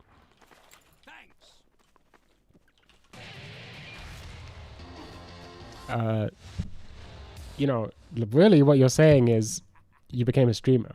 But, like, it's obviously a zero-sum game. You can't have 50 looks maxing streamers all be popular, right? Like, so, like, okay, setting that aside, what's the fucking ROI? Like, you actually have nothing. It's just your autistic special interest. And, like, you know, that's cool. That's cool. But it's like, he doesn't actually have a good rationale, ultimately. I think he sees normies not about your goals, but your interests and what you find pleasure in. Yeah, but that's the thing, is that he's saying this, right? But then, like, what does he actually do? He goes to the club and picks up chicks. Like, how is that not the least normie thing? Like, that's the fucking most normie thing you could possibly do, right? Like, at least to me, Like, to be a non-normie is to be, like, you know, in your room reading fucking Too Hard. But everyone has a different definition of what, like, there's no way Clavicular would consider me a normie, but what would he consider me? Like a lay down and rotting, whatever, ladaring? He would consider me to be ladaring. I don't mind ladaring. that's my channel name. I don't mind ladaring. But like he needs to explain why why he's got a better life than me, because I don't see it. He's in fucking prison and I'm playing TF2. You know what I mean?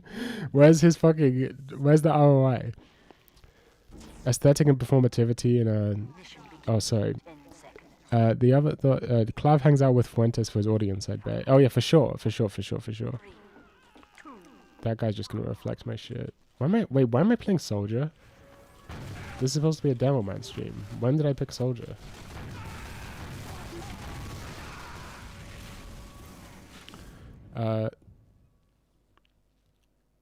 What the fuck am I reading? I don't know. Aesthetic and performativity in a way come off as almost surreal. I mean, I would, being a fucking Baudrillard retard, I would definitely call it hyper-reality. I would not say it's... I mean, it has a surreality to it, but I would say, like... If you wanted me to give me... I can't fucking think about this right now. This is too... I'm gonna get in too deep. I think he sees normally not about your goals. Yeah. Maybe even in how you socially relate to others. Yeah, I think that's possible. Do I still listen to the cricket? No, I actually don't. I probably should.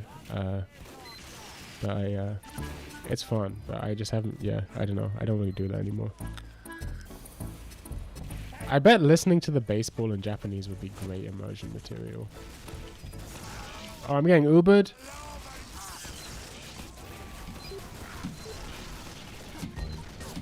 How did that do no damage? I hate Upward, man. It's got all these fucking nooks and crannies that just like suck out the life from your life.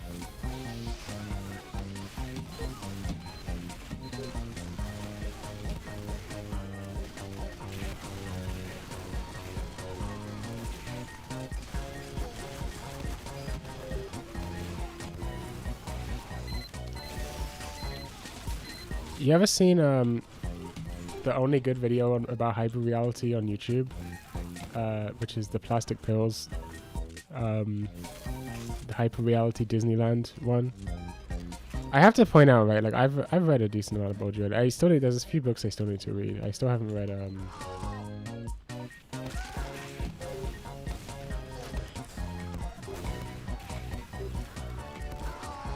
I did fucking own that guy, by the way.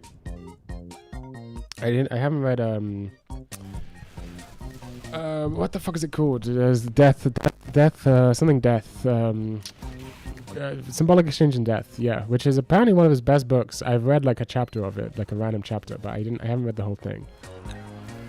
And obviously, Baudrillard has a fuck ton of books, but out of his like main catalog, you know, I think Fatal Strategies is his best work, whereas like it's kind of a shame, right? A lot of people just focus on simulation and simulacra, but Fatal Strategies is so much better.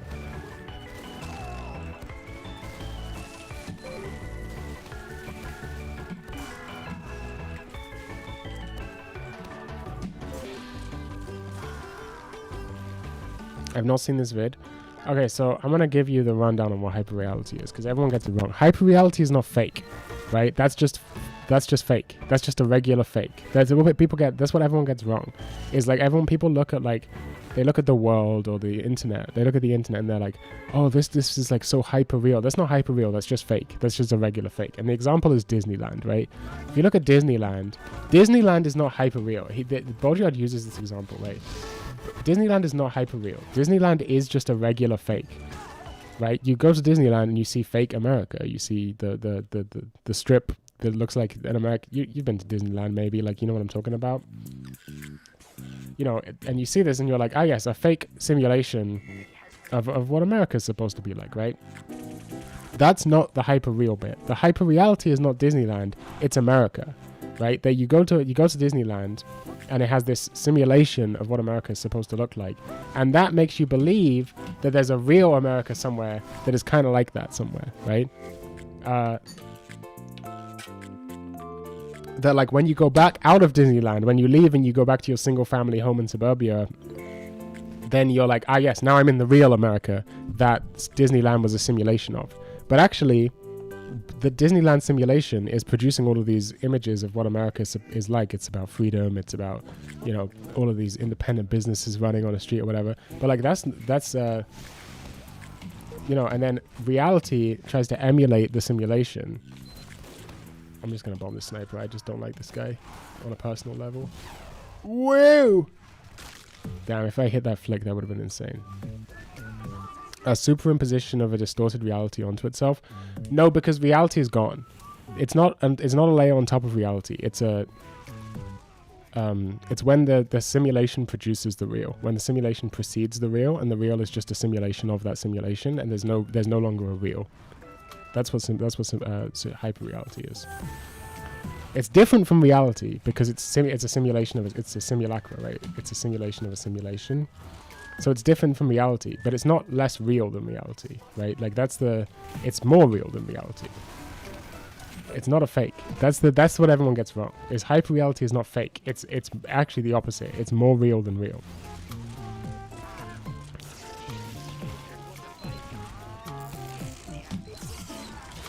Oh, where's my fucking pipes? Damn, I had no ammo. That's how I've understood it, but that is mostly gleaned from artistic contexts.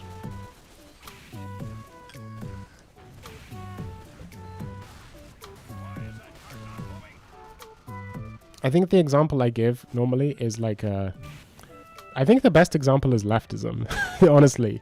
So like you go to your leftist book club, you go to a protest or whatever, and when you go there, you get this sense that everyone's LARPing, right? They're like, oh, we're just reading a book that we're like acting out what it means to be a radical, like from what we've seen in media or whatever, right? You get this sense that you're just acting it out. But because you're acting it out, you go to a protest and you're like, this protest is just fucking nonsense, right? Everyone's walking around as if they're doing anything, but we're just like going through the motions of what we think a protest is supposed to be, right? That's just a fake. We're simulating, right? We're simulating what we think a protest is supposed to be. But while you're doing all of this, in your mind, you're like, ah yes, we're simulating something that exists, right? We're simulating a real protest that is out there. Like, oh sure, but like, I don't know, Hassan or like Haas or any of these like leftist figures on the internet, like, oh, that's not a real leftist, right? That's a tanky, that's a red fascist, whatever the fuck. Or like, oh, Hassan's just a LARPer streamer, like anything like this, you know. Right? I do this. I look at Hassan and I'm like, he's not a real leftist, right? He's LARPing or something like this, right? But every time you do this, you're producing in your mind, not just in your mind, but in the system of signs, in the whole social system of science, right? You're producing this image of the real leftist, that there is this thing somewhere else that really exists, that is the real thing, right? But that real thing is that everyone else is simulating. That's the hyperreal object.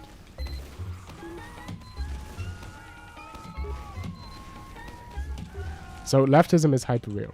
I think Plastic Pills also made a good video recently, which was called Hyperreal Fascism. I thought that was also an excellent explanation of what, like, the era we live in, right? They're like, you look at all of the way American politics is going, American like right-wing politics, and it's sort of a poor emulate. Like is Trump and his ilk like really fascists? They like. I don't think so, in the way that like Mussolini or Hitler, like they really fucking believed in what they were talking about. You know, Mussolini, you know, he really gave a shit about ultra-nationalist Italian nationalism, right? Like he was super into it. He held all these beliefs incredibly earnestly. Like they were retarded beliefs, but he held them very earnestly, right? He had all of these, you know, he really gave a fuck. Trump doesn't seem like that. Trump doesn't seem like he has an ideology, you know. When you look at what they're doing, I don't know. I mean, you can just watch the video. I'm just going to give you, like, if I just do this, I'm just doing a poor, like, poor version of what the video is actually like.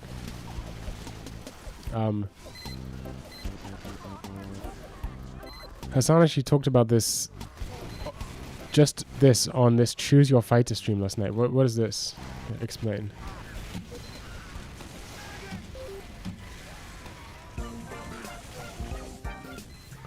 In relation to no king protest.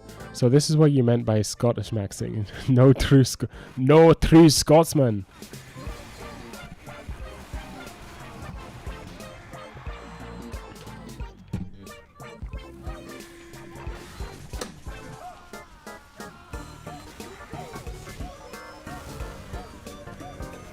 Yeah, it's not just about belief, because obviously ideas don't really matter, right? It's about what happens materially. You know what? Fuck it. You know what? Fuck it.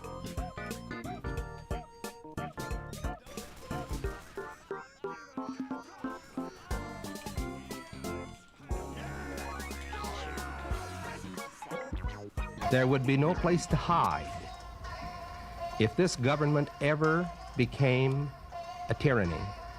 If a dictator ever took charge in this country, there would be no way to fight back. Fascism, fascism. Total tyranny. Swear to God, I don't know what the fascism is. I don't know what the it is. Benito Mussolini. It's not a simple word, but by the end of this video, I want to be able to communicate the sense of what the word, the overused word, fascism, means right now. And that means I can't just write the definition. Should I put this on like faster speed? Right authorization on alternative. Oh my God. The meaning of fascism, it's not in the definition. It's in the sense. Characterized by dictator leadership, centralized autocracy, militarism, forcible suppression of opposition. So I don't know what that means, bro. I swear to God. And that's difficult to communicate. But if I'm successful at it, what I'm going to try to do is that by the end of it, you're going to feel part of the hyperreal delirium that is fascism in its modern sense. A far-right authorization. Suppression of opposition. 2,000 more ICE officers. Centralized autocracy. Violent criminal organization. My beautiful new teeth. Domestic terrorism. Militarism. They've infiltrated our entire country. Domestic terrorism. The act of domestic terrorism. The terrorists that they are. Ultra NLAtist. President Trump. These people are subhuman. I am the storm. Every single thing that I've said has been factual. What is an example of a fascist? Something as small as your smile really can change the world. Yo! All right, bro. See what I'm saying, chat? Like, this is why I don't f with y'all, bro.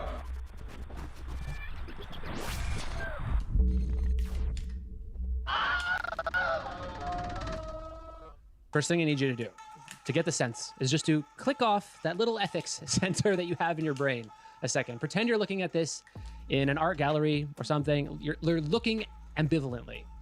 There was a professional person, don't know who it was, some sort of stage manager or staff member who decided to create this shot. What kind of mind stages this little production and thinks, yeah, this is what we're going for. This is what we want. It seems unreal, or it should be unreal. It features a woman, older woman. She's a grandmother, actually, but she's dressed looking like an Instagram influencer with a pound or two of plastic in her face, caked in 90s porn star makeup. And she is standing in front of rows and rows of inmates. They're behind bars. Their heads are shaved, probably forcibly, conformity, you know. And someone made the prisoners with tattoos disrobe. This is so you, the viewer, can see how dangerous they are, because for a certain category of people, tattoos are dangerous. Here are some of the most dangerous people in the world you can see. They have their tattoos. MS-13 is tattooed on their forehead. Now, this is the backdrop of her little Insta shot here. And I imagine myself in this room, right? Forcing someone to disrobe. This is the ultimate signifier of power, coercive power. Yeah, and to do it for a background, to aestheticize that power, I mean, I don't know what else to call that, but sadistic. Other girls, they use a field of sunflowers for the background. Christy Gnome uses human flesh, coerced human flesh as her post background. Oh yeah, and as the cherry on top, she's wearing a $50,000 watch, which, you know, it wouldn't be a proper influencer post without a flex. Now, if you play this video, you'll find out this whole production is to issue a threat. But know that this facility is one of the tools in our toolkit that we will use if you commit crimes against the American people. And if you espouse some value by which you decide what's real, a reality principle, then this should be unsettling to you. And I don't mean even morally unsettling. I mean aesthetically unsettling. Unclothed human bodies, for sure, have been really often used as objects in paintings, but it's always as individuals, not as piles, not as a backdrop. Piles of unclothed human bodies in an aesthetic sense, that signifies another medium entirely, war crime journalism. So again, this is not an ethical judgment, just an aesthetic one, but this image signifies a kind of total power, a threat of total power over your body. She's sending this video to you, and it's staged with that purpose, which, I mean, I don't think it's at this point alarmist to say that this as a theatrical production it's terroristic. This facility is one of the tools in our toolkit that we will use if you commit crimes against the American people. Now, from here on, I'm going to show that the purpose of this image is to evaluate you as a public. It's the shadow reality taking stock of your reaction, determining whether or not you are ready for stage 2, the next image in the sequence. Are you capable of aesthetically digesting this image? And here we are. This is a necessary stage of fascism, the aestheticization of violence. It always starts at the same spot. Now, Kristi Noem has taken her fascist dream closet around the country in earnest, rounding up the bad hombres, standing in front of APCs, holding guns. And look at this fucking backdrop, man. Here's the army and the cops and machine gun boats, but this really takes the cake right here. Please tell me why there is a jungle camo net on the podium. I'm no military strategist, but if the illegal alien Air Force were targeting podiums, now I think they would see the jungle camo, no? In the sand, this is kind of high contrast. All right, the aesthetics, they're a big part of this, but a lot of the time, they're not meant to mock your intelligence. That's kind of intentional. Like here, she's wearing a bulletproof vest to a speech to her own guys. This is 100% form, 0% function. Look at this one. She's aiming the barrel right at her guy's head. Gonna go out and pick up somebody who I think is got charges of human trafficking. Yeah, nice touch too. She thinks it's a human trafficker. Don't you think it would be worth it to check before you go quickly make your announcement? But she doesn't even feel like she needs to demonstrate confidence in the seriousness of this mission because it's not serious. She can be flippant about it. Why do you think she can be flippant? Because it's a flex. Look again. Look, she's dabbing on us. She's dabbing on us. Now, this is what I want to stress to you repeatedly. This is all cynical. Arranging this is all cynical. Thinking that they're arresting a human trafficker, cynical. And holding the gun like this for the Instagram reel, this is not meant to be believed. Instead, this is a sort of vision test. It's a meaning test. Do you see it? Do you see it yet? The messaging of this whole apparatus is not to communicate anything. It's to constantly test your faith in reality in order to see how much you can tolerate. The federal government has sole power to enforce immigration law. These are acts of insurrection against the laws of the United States. What's your name? Seda what? You have a first last name? Sam. Seda-san? You know, they deal with rough people. So the story is that ICE detained a 5-year-old. Well, what are they supposed to do? Now, America's always done America things, but in the past when America did America things, they tried the strategy that failed of hiding it, of keeping it secret. Jake, if there were such a program, it'd be classified and I couldn't talk about it. It'd be totally inappropriate. Now, the fascists have learned that the best way to hide reality is to show everything. Pure transparency, the transparency of what is fake, the transparency of what is real, everything. Which, I mean, we gotta admit, this is genius. They all learned this from their previous TV careers, and it's working. You've gone from being in debt to a worth of 90 million? No. What? No. 900 million? No. Billion? No. 5 billion. Well, that's what they say. I don't know if it's true or not. I mean, they say $5 billion. I don't know if it's true. Something happens to reality when you show everything all the time.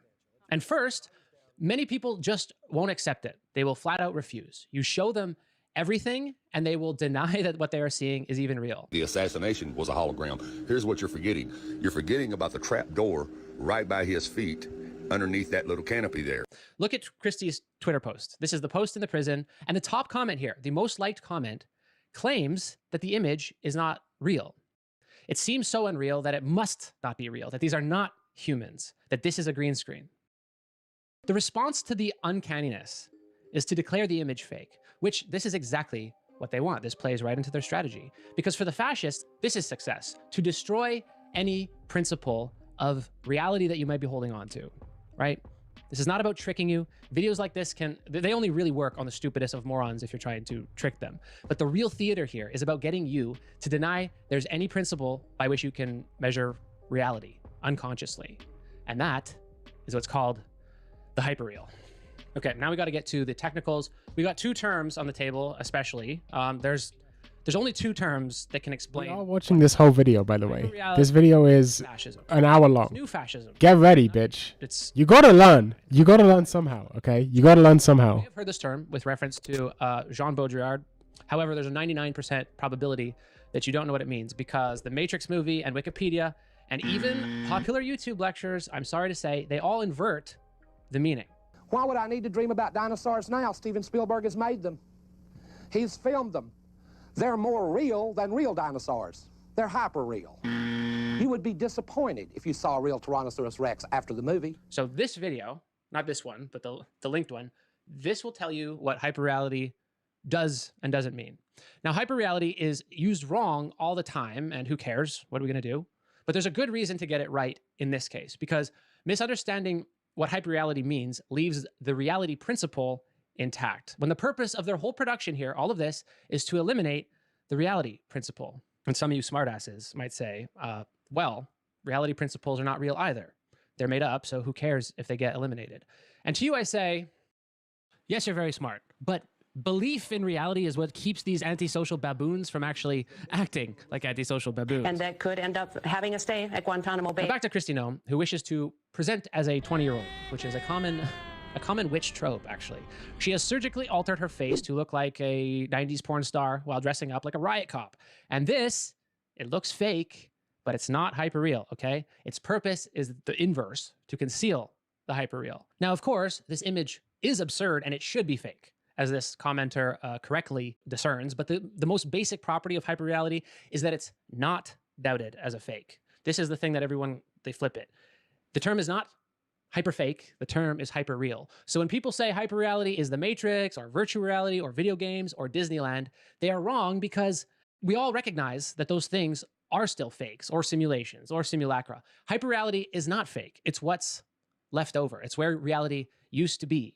So Kristi Noem here is a fake cop. She's a bimbo in cop clothes. But what is she a simulacrum of? That's the million-dollar question. Is she a simulacrum of a real cop?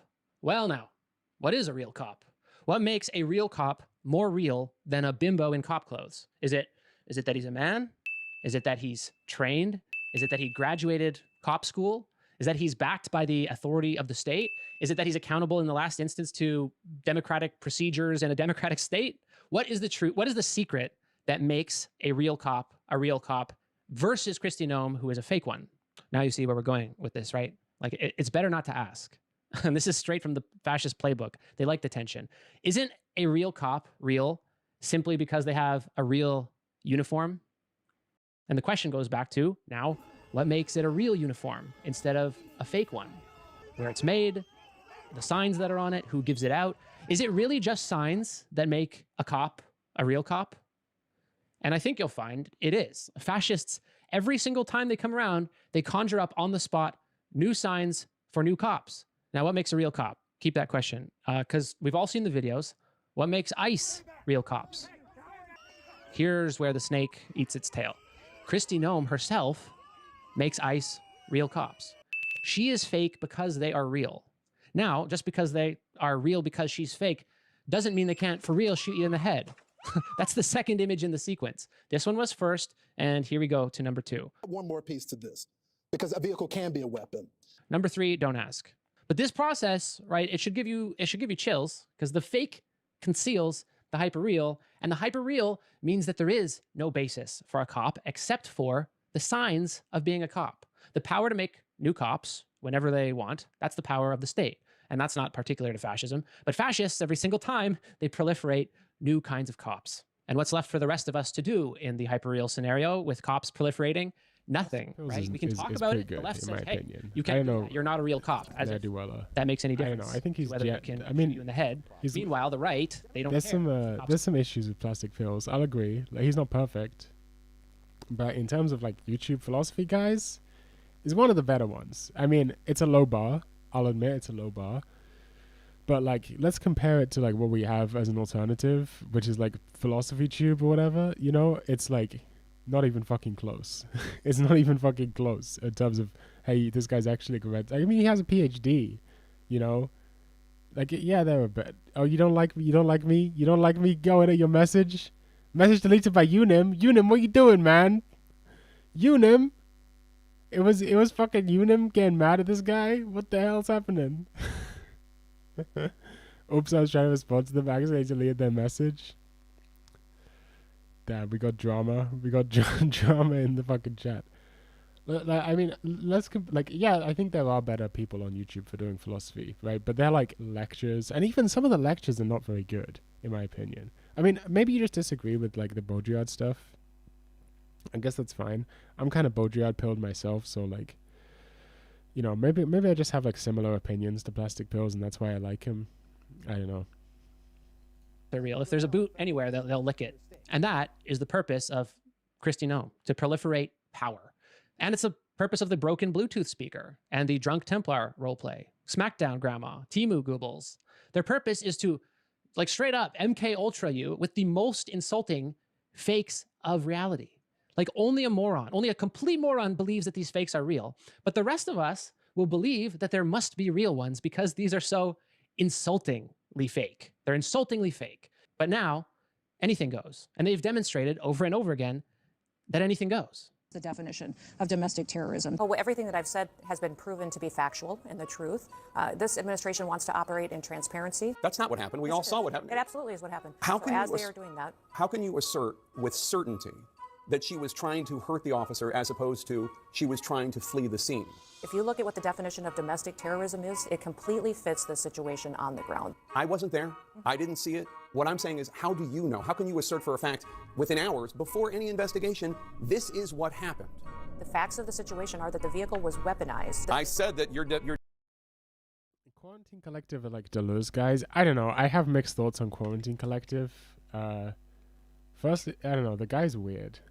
The guy is fucking weird. He's definitely read stuff. I'll give him credit for having read stuff. He's read more than me. I don't know. I've grown far out of love with Deleuze personally.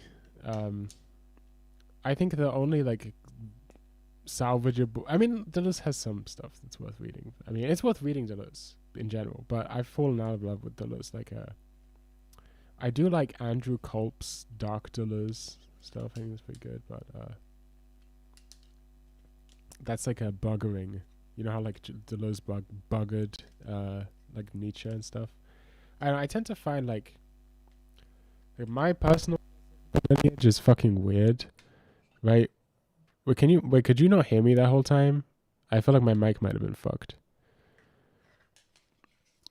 I don't know. I don't know too much about Quarantine Collective. I should watch more of their streams and whatever. You know what? I'm not. Whereof one cannot speak, thereof one should not speak.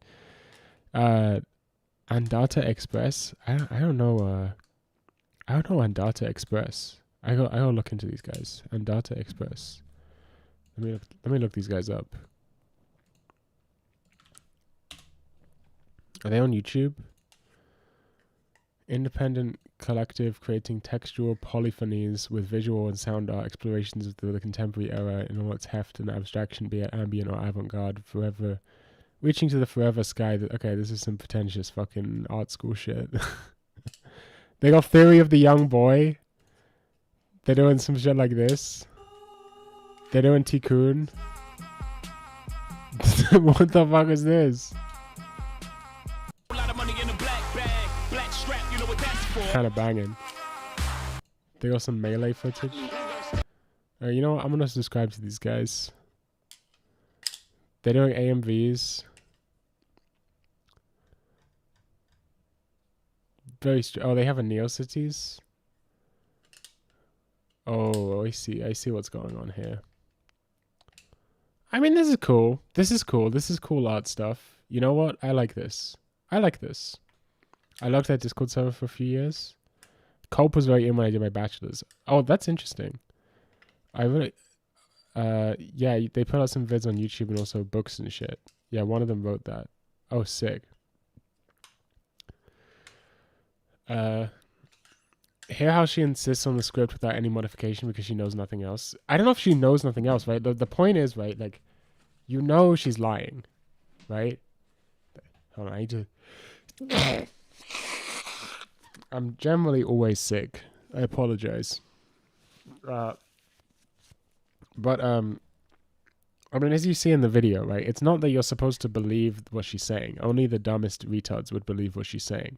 If the point is that even when you don't believe what she's saying, you believe that because she's lying, there must be a truth somewhere, right? That's what she's trying to create, is this, like, doubt, like, you know what I'm saying.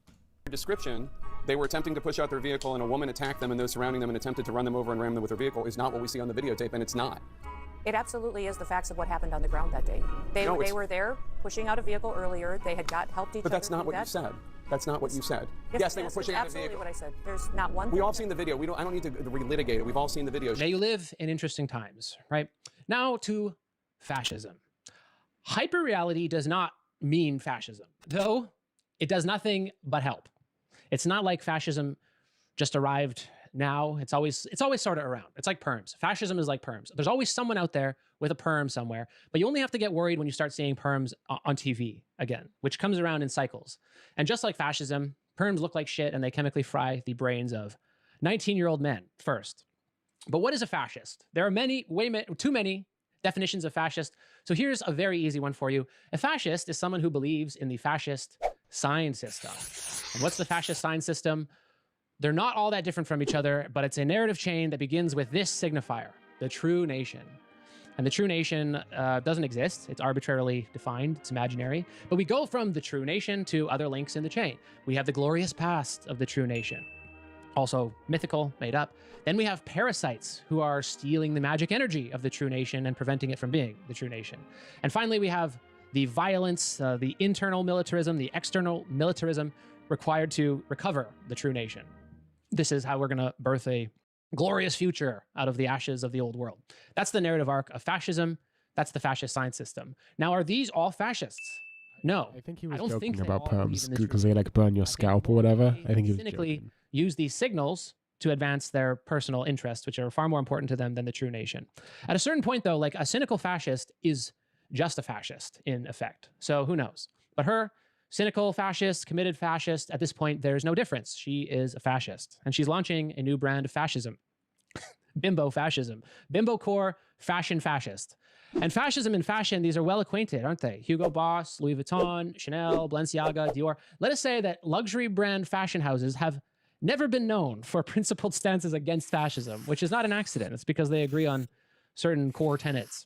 Now let's turn to what this guy, Walter Benjamin, said fascism was about. And he went and got himself killed by fascism, so there's cred. Benjamin wrote that the goal of fascism is the aestheticization of politics, which we've been discussing. The goal of fashion brands is similar, not the same, but similar, the commodification of aesthetics. And aesthetics, appearances, it's also the focus of her whole lookbook over here, right? She spent $380 million of taxpayer money, your money if you're paying taxes, on ads starring herself. Anyone who searches for freedom can always find a home here, but that freedom's a precious thing, and we defend it vigorously. You cross the border illegally, we'll find you. Break our laws, we'll punish you. Harm American She's commodifying her image as fascist. And since the previous administration, she quadrupled the marketing budget. Yes, Spites Forever 482. That's exactly the case. They always increase the marketing budget. How much do you think all these flags cost?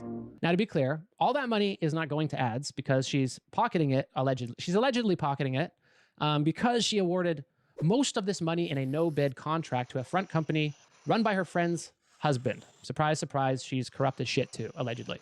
But $380 million on ads of herself in outfits. And you'll never guess why she said she didn't open the contracts to bidding, which is normal for government contracts. She said there's a national emergency at the border, right? She can't let ad companies bid for the advertising contracts because it's a national emergency. So now we have a better idea where she got the Rolex. Funnily enough, this echoes exactly what Carl Schmitt, Nazi theorist Carl Schmitt, said. When you got to get something done, just declare a state of emergency and get as much done as possible. If that doesn't describe the last year, I don't know what does. $380 and $80 million on advertising. That's the most money of any US federal government spending on contracts other than the military, which of course perfectly displays what fascists' values are.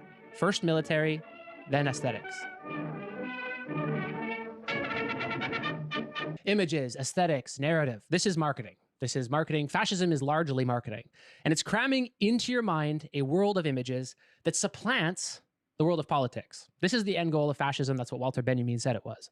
However, when some people read this, you'll hear this a lot. I think I want to issue a public correction here. They think that Benjamin here is giving a definition of what fascism is, which I don't think can be true, unless you're the sort of person who also wants to say that fashion is fascist, that America is fascist, Fourth Reich, America, and you can make that argument if you like. You know, I don't hate it. I just don't think it's all that useful because it blurs distinctions instead of analyzing distinctions. But in any case, America also has sought the aestheticization of politics, at least the last 100 years, more than 100 years, because it turns out that capitalists also like the aestheticization of politics, and that's figured by a man named Ivy Lee, the first ever image consultant, the public relations mind control sorcerer. And I have told his entire story in this video. That's kind of a preface to this video. Ivy Lee's largely responsible for driving America into hyper reality. And he's not a fascist. He's a pro-capitalist. So as long as you think those things are different things, I'm going to say Ivy Lee was not a fascist, but he didn't have that big of a problem with fascists, similar to Hugo Boss and Chanel. All these people, they're all in line on a conspiracy to aestheticize. Yeah. So the aestheticization of politics, it's not exclusively the desire or aim of fascism. It's also the desire of American capitalism. And it's also the desire of fashion. And it's also the desire of late socialism in the USSR. Hypernormalization, one guy called it. And wherever it appears, the aestheticization of politics is a conspiracy of elites, conspiracy of the rich. The first clients of the first public relations firm were American capitalists, who are the richest people in history, that is until now, our elites. And this, again, is no accident. The elites of American capitalism and the progenitors of Nazi fascism, they're the same people. The elite class that conspired to turn the weak German democracy into a strong fascist economy included American oil capitalists, American car capitalists, American technology firms, also German chemical capitalists. Let me point out, okay? Let me point this out real quick, right? So, American technology firms. Okay, so IBM leased a bunch of punch card computers to the Nazis, right? This is why we're all on some fuck IBM shit, right? IBM, they literally Nazi collaborators. Now they own a company called Red Hat, and Red Hat produces pretty much they own Linux. People don't realize this. Everyone thinks, oh, Linux is like open source and owned by just freedom and people. No. You're wrong, okay? Systemd, owned by Red Hat. Okay, if you use Systemd, you're using a computer that is owned by Nazi collaborator company IBM, right? If you use, but oh, you might think, yes, I'm free from this. I am based. I use Artix Linux. I use Void Linux. I use Endeavor or whatever. I use Alpine. I don't use Systemd. I'm free, right? No, because they also own Free Desktop, and Free Desktop own both X and Wayland, right? So if you have a window, if you have a desktop at all, if you have a, what the fuck is it called? Like the graphics server or whatever the fuck, desktop. What the fuck is the proper name for it? You know what I'm talking about, right? You're using something from Free Desktop, because the only options are X and Wayland, right? Those are the only two options. So now there is a still in development. I mean, there's some stuff that's in development, but basically you're fucked. There's no way to use Linux without using something from IBM. Eventually, the Nazi collaborators, IBM. Not to mention that you're also maybe on a ThinkPad that was designed by IBM. So, it's a bit fucked up. The definition of fascism is actually pretty simple. A fascist is a person who believes that only violence is legitimate authority and that only the violent should rule. I'm not necessarily sure about that, because I think there are some people who believe that who aren't fascists. They're like monarchists, for example. I think monarchism is different from fascism, personally.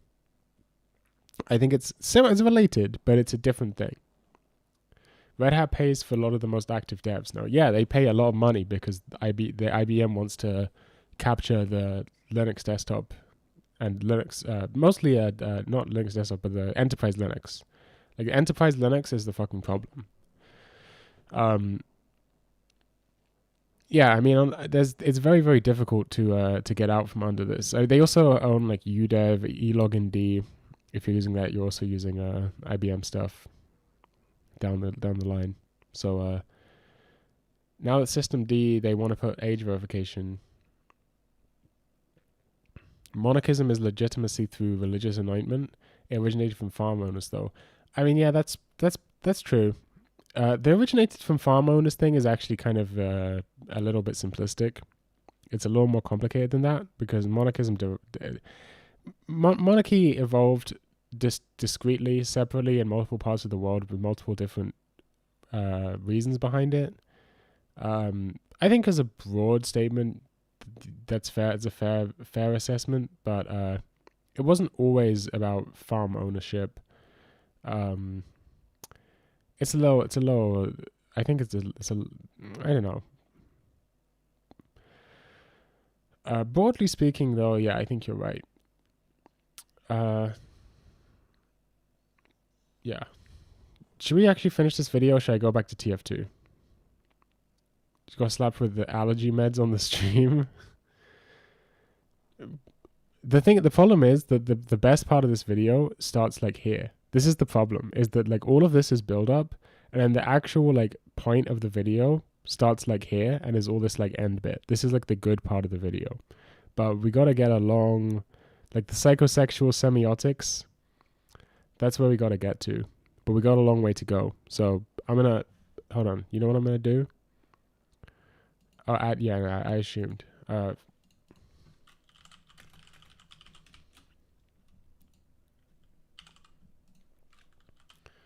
Okay, we're gonna do a poll. All right. Hopefully you can vote in the poll.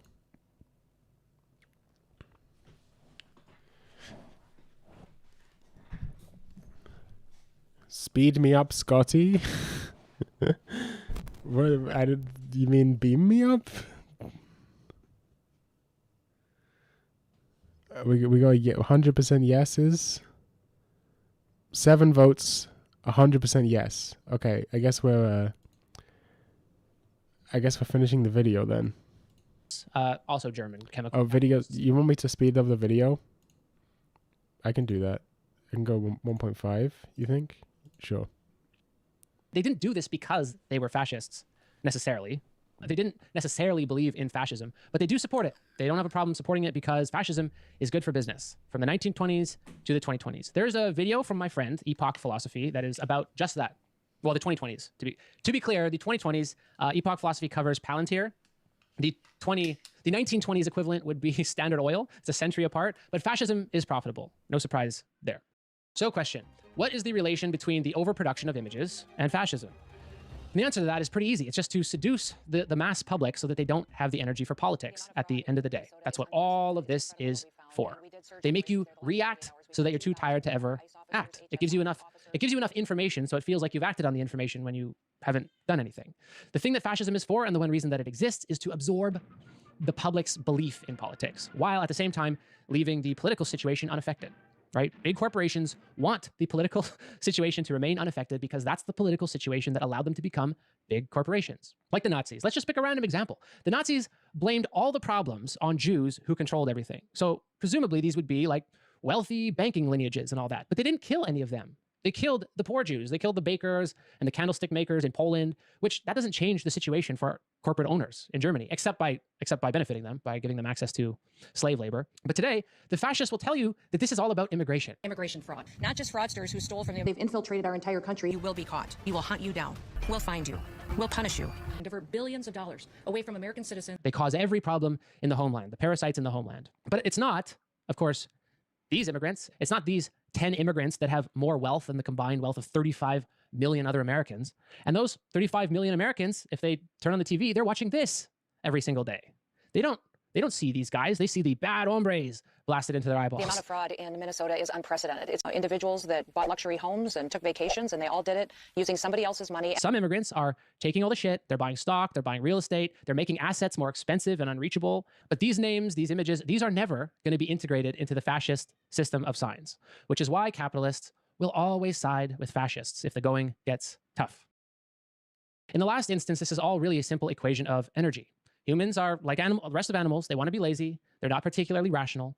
So if you offer the humans a hit of pleasure, they'll make that trade.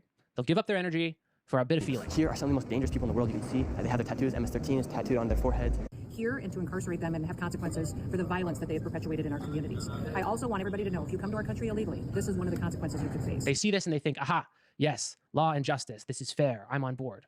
And these images are really cheap to put up and to get into your eyes. Back before images were cheap, the masses, they would often get restless. And when they're restless, they might decide to exchange their energy for something else, like politics, you know? They would form blocks and parties and march and strike and take over government buildings. But we came up with a better idea, the best idea yet. What if we just talk into cameras? What if we talk into cameras? We can have conversations, we can have debates and exchange slogans and images. Attempting to push out their vehicle and a woman attacked them and those surrounding them and attempted to run them over and ram them with their vehicle is not what we see on the videotape, and it's not. It absolutely is the facts of what happened on the ground that day. They were there pushing out a vehicle earlier. They had helped each other. But that's not what you said. That's not what you said. Yes, they were pushing out a vehicle. Absolutely what I said. There's not one. We all seen the video. I don't need to relitigate it. We've all seen the video. And everyone can go to bed happy, feeling like they participated. And this can look good if you're using this much of it and in the right places, but that is not what they're doing at all. So you have Nancy Mason. Who else do you have that does Republican face? Oh, Nancy Mace, Laura Loomer, Kristi Noem. Right. God, there's so Marjorie Taylor Greene. Hers is like a different kind of tragic. Kristi Noem. Now, I find it hard to believe that anyone actually believes in her. Like you have to have a crayon lodged in your brain to believe in her. But while almost no one believes in her, she still gives us something to talk about, doesn't she? I'm talking about her right now. In her skin-tight shirt, with her hair perfectly curled and coiffed, I'm embarrassed for how she's presenting herself. Noem is also taking heat for her watch. It's a $50,000 Fascism needs everyone. It's a group effort. What do you think this video is? It's all I have. If I don't discuss Kristi Noem, if I say, hey, turn off the computer and go focus on real life, that is to not exist in this reality. If you turn off this video, if you stop participating, you don't exist. And that's hyperreal. So while you're at it, you might as well comment, add yourself to the view count, send it to your dad, send it everywhere. Smash that like button or don't. Because in the hyperreal, there is no choice that's a non-aesthetic choice. Politics from here on out is an aesthetic choice. You hear vibes, you hear the sense of words, you like them or you don't like them, and you go drift in the direction of the things that you like. That's how we arrived here, isn't it? Isn't that a perfect description of how we arrived here? Just people drifting towards words they like.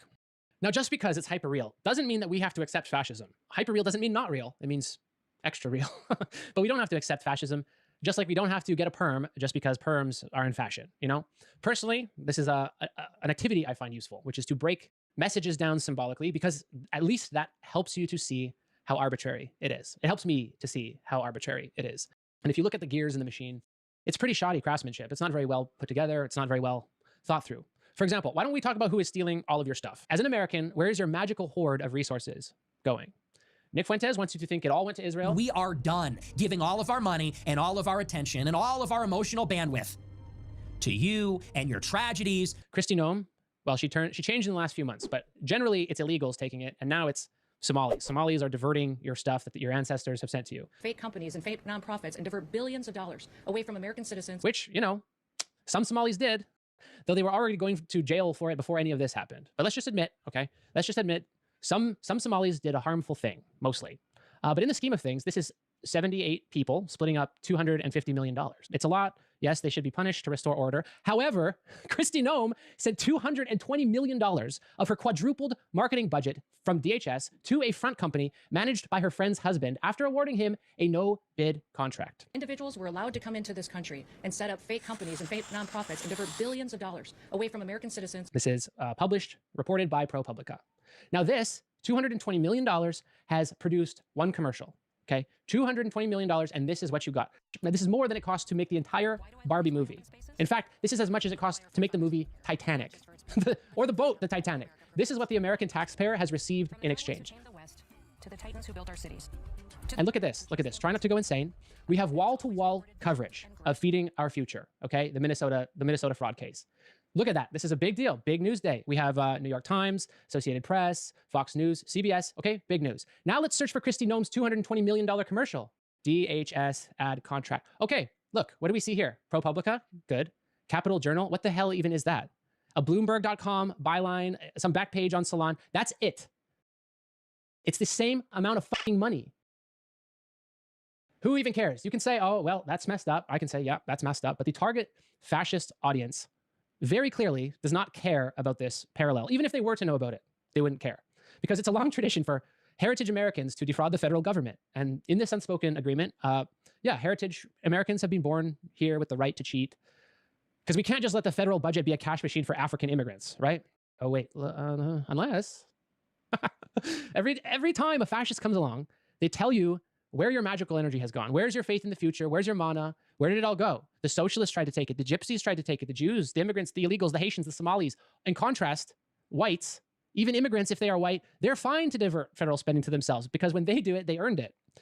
God, again, I've said this before, in hyperreality, contradictions don't matter ultimately. Contradictions, hypocrisy, they ultimately add up to nothing because they have no effect. But how do you explain it? There's a few theories that are based on psychoanalysis from the mid-20th century. And they associated the irrational, libidinal outbursts of fascism with sexual repression. Let's hold on. Let's pause and discuss. Let's pause and discuss. Like we're all participating, right? What do you think about this argument? Reaction is a pressure valve to reduce action. Not sure I buy it. I think he's skimming. Personally, what I think is there is no action. Like what would I don't know if he really, I think he didn't communicate it very clearly, but there is like, what can you do? What is the action? Like it's not to say that there's you're constantly caught in reaction so you can never act. I don't think I disagree. I don't think I agree. What I would say rather is everyone's already acting. Like this is my influence from some of these weird sort of post-left, no, not as post-left, what are they? They're post something. Ultra lefties. Where there's like a sort of theory of the imaginary party and like whatever. Andrew Culp even says this, which is that they're like, everyone's already activated. Like there's no activating the proletariat. Everyone's already activated. Everyone's already doing stuff. People are doing as much as they can, right? Reasonably speaking. My favorite example of this, which I've definitely brought up way too many times, is this anarchist group which made a website where they just charted like examples of sabotage and theft against corporations and stuff like this, just news articles, and they just like, instead of these being like separate random incidents of, oh, these drunk guys went into a building site for a new office block and just started trashing shit and breaking stuff, right? Like, oh, this is just a random act. Like all of this stuff, they corroborated it all and put it under a banner as if like it was a political party that was doing this intentionally. And then when you actually put it together like that, what you see is there's constant resistance. There's constant mass resistance against this stuff, right? It's disorganized because organized resistance is immediately quashed. If you ever organize an actual group to do this stuff, they just kill you, right? I mean, you've seen so many examples of this, like the Move bombing, for example. Like they just kill you. But yeah, that was one of my favorite, like sort of artistic, anarchisty fucking things. Is I wish I could find what the original source was for that, because I just like read about it secondhand. I don't even know if it was real. It might have been made up for that whatever I was reading. It might have been like a fucking pataphysics hyper reality fucking just a story. But I mean, if it is real, if it's not real, whatever, it's a good idea regardless. So like I think I have a kind, but like beyond what we're already doing, like what is there to do? You know, if you look at like, okay, let's look at what's actually happening in the world right now. Let's look at the real revolutions, the Gen Z revolutions that have happened somewhat recently, right? You had one, all of them have been fucking disastrous, right? Like there was one in Madagascar. In Madagascar, they overthrew the government, right? All the Gen Z organized on social media, classic story, right? They organized on social media, and then they stormed the building, and they got the military on their side, right? I'm going to talk about Nepal in a second. Kawaria,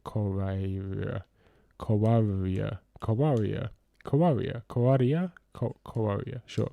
I'm going to talk about Nepal in a second. But in Madagascar, they got the military on their side, they stormed the government building, the president fled the country, and then what happened? Well, they had the military on their side, so the highest military general just took power, and there was nothing they could do because he controls the military. So now Madagascar is a military dictatorship. They just accidentally, they got rid of the previous guy and they put in a worse guy, right? Okay, similar things have happened in other countries such as Sri Lanka, I believe. Nepal is the only exception. Because in Nepal, what happened was the military completely stood aside. I mean, I find it there's obviously a lot of like nationalism about the Gurkhas being like these brilliant soldiers who were honorable and allowed the transition of power through this protest and didn't interfere. You can say whatever you want about the military in Nepal. You know, it goes against my principles to call the military based in any situation. But this is as close as they can get, right? The military, they had the perfect opportunity to seize power, and they just completely stepped aside and did not, they only just enforced the democratic process, right? You know, whatever. But what actually happened after the revolution, they just put in charge a random guy who's like a random Nepali nationalist, and his only real position is that he's against corruption, right? Now, maybe this will be better, you know, presumably it's better than having a super corrupt government, but you're not going to actually... You know, it's not how did the government get corrupt in the first place in Nepal? Because of the systems that underlie everything, right? And it's like, even if you switch out who's in charge of the system, right, you're only swapping out one part. You have to actually disassemble the systems which produced the corruption in the first place. And maybe this guy will do that. I don't know how it's going to turn out in Nepal, but you know, they got lucky. They got lucky that the military didn't interfere, that the military didn't take power. And so far, the guy that they've put in charge, the guy that they voted for, seems to... Actually, this happened in another country. I forget where it was, but they had a revolution. They forced an election. And then you know who won? The same guy that was in charge before. And nothing changed, right? Like, this is the sort of thing... So it's like, okay, even if you have a successful revolution, you actually push the guy out of power, right? What happens next? Fucking nothing. Wait, I'm getting a call? Who the fuck is this? Hold on. I gotta answer this message.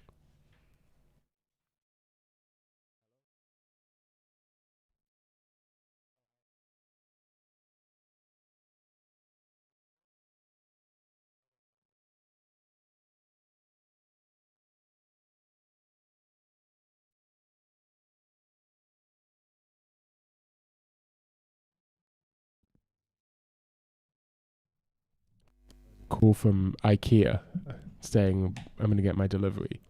Hell yeah. I love IKEA. The Discord revolutions. Yeah.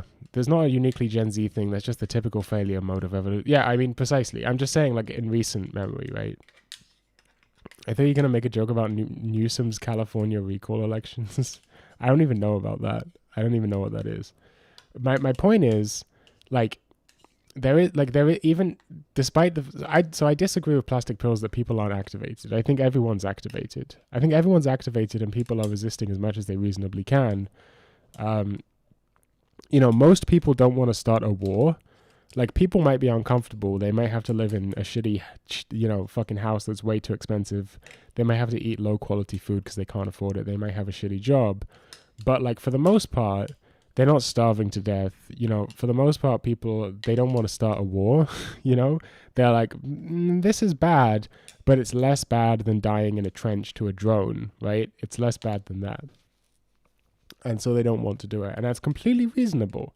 It's completely reasonable not to want to do it. I also think, and this is something Baudrillard talks about in Fatal Strategies, where he says the masses, you know, they actually, one thing that they don't want to take control. They don't want, like, this is the problem, right? If you look at what happened in these countries where they had a revolution and then accidentally installed a military dictatorship, how do you think these guys feel about that? The guys that were participating in that revolution, right? They feel like shit about it, right? Because it's their fault. They did something and they fucked up, and they feel terrible about it, right? Presumably most of them feel bad about it. And sure, they can shift some blame onto the guy who's now in charge, but they also have to blame themselves to some degree, and no one wants that. And like, if you're working at your job, right, no one wants to be the guy in charge. Like, the Marxist dream of like the collectively owned factory or whatever, right? Right? Like, the problem is that when your factory does bad, when you start fucking up, you have no one to blame. Right? You have, when you have a boss who's a shitty boss and makes a mistake, you feel great because you can sit there with your friends and you can say, isn't our boss so fucking shit? You know, he fucked up so bad, and then you can all blame that guy. But if you don't have a boss, then who are you supposed to blame? That feels terrible. You know, no one wants to be in that position, and they know that. It's not like, this is the Marxist like fucking bullshit, right? Is that like everyone just doesn't have, they don't have the consciousness, they have false consciousness or something, right? Everyone knows what's going on. No one's under any fucking illusions except for incredibly stupid people, a minority of incredibly stupid people. Everyone knows that like your boss is taking more money home for doing less work than you are. No one's under any illusions from that. Everyone knows that your landlord is getting a bunch of money for doing fuck all, right? Everyone knows the Marxist stuff. And there's no one's pretending it's not true. The you know what I'm saying? There's no illusions here. I mean, this is the Baudrillardian message is that the power has no power at all, and it's the masses that are really in charge, right? And the masses are way more powerful than power, and they're pretty much determining that this is what's happening, right? And there's no reason to be upset about it. It just is what it is. This also reminds me of the Brexit referendum, where the guy who called it was against it and only called it for PR points. Yeah, I mean, that happens. It happens. Yeah, they probably do feel good if they got a good position in the new admin. That's true. But that's obviously a minority of people. So I don't know. I'm like, this like overproduction of images, I think it does. I don't think it produces a passivity. I think what it means is that you can only act in images. You want to act. Everyone is acting all the time. I'm acting right now by talking about it. Plastic Pills is acting by talking about it, right? He said this, right? You can talk into a microphone, but like, what can you do beyond that? All you can do is produce more images. Even if you go to a protest, what's the point of the big No Kings non-violent protests? The point is to produce an image of a protest, right? How can you actually get beyond images? You can't. You can't actually change the reality of the situation because it's gone. Reality has been completely killed. It's the perfect crime, as Baudrillard puts it. I guess this is where you usually segue into the internal otaku revolution. Did you mean international? Yes, this is why this world is gone, right? As Andrew Culp says, you must develop a hatred of this world, right? I mean, if we're going through deaths, you know, you had the death of God, you had the death of truth. Baudrillard says kills reality. We have the death of the real. And then Andrew Culp, interpreting Deleuze, says we have the death of this world. That's what we need next, is the death of this world. After the death of, right? Yeah, you must cultivate a hatred of this world. And so how do you do this? What comes next Yeah, you've already developed a hatred of this world. You're doing it right, you know? And then what happens next? Well, in my opinion, I don't think this is resistance. I think this is something more akin to negotiation or evasion. This is not a dialectical resistance, not a dialectical opposition, because that doesn't work. A dialectical opposition is just the flip side of the same coin. Instead, it's something else, you know. As I said, like a negotiation or an evasion, an exit perhaps, is you have to escape into new worlds. You have to be interested in the creation of new worlds. You have a hatred of this world, and you wish the death of this world.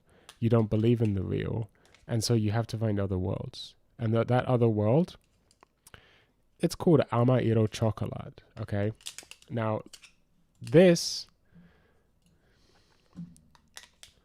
you know what? Let's this is a real world. I hope. Okay, I'm kind of scared because this is a porn game. I don't want to pull this up on stream. What do I have? Here we go. This is a real fucking. This is what I call a new world. It's supposedly launching. Oh, I think it's on my hard drive, and I don't have my hard drive plugged in, so it doesn't know where to find the file.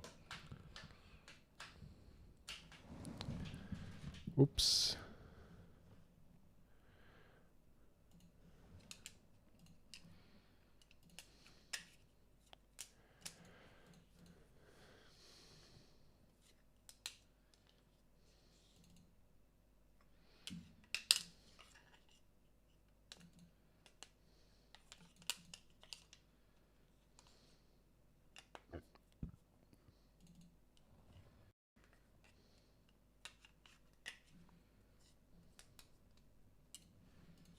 This is why I like to call it the development of new worlds.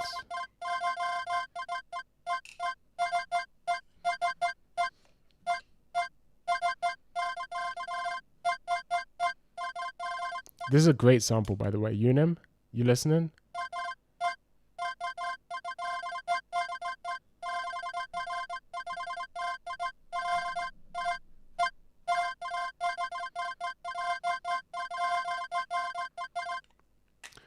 You just have to play on different machines. I just use it to save space on my computer's hard drive. I have like 3 external hard drives. I normally store my game. Yeah, I mean, it's useful to play it on different machines, and it's useful to save space. Yo, what up, Basket Case? How's it going? This is what I call the creation of a new world. Yukizakura te shitteru? Well. Yukizakura ga shitteru? Well.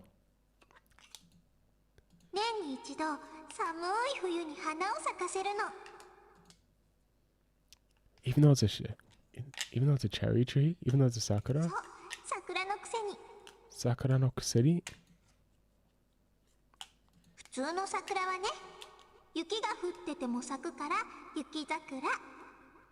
That's why it's a yukizakura, guys. Isn't it? It's one of the weird Japanese things where sakura becomes zakura when it's a compound. That's what I'm fucking saying. Roman ga nai na.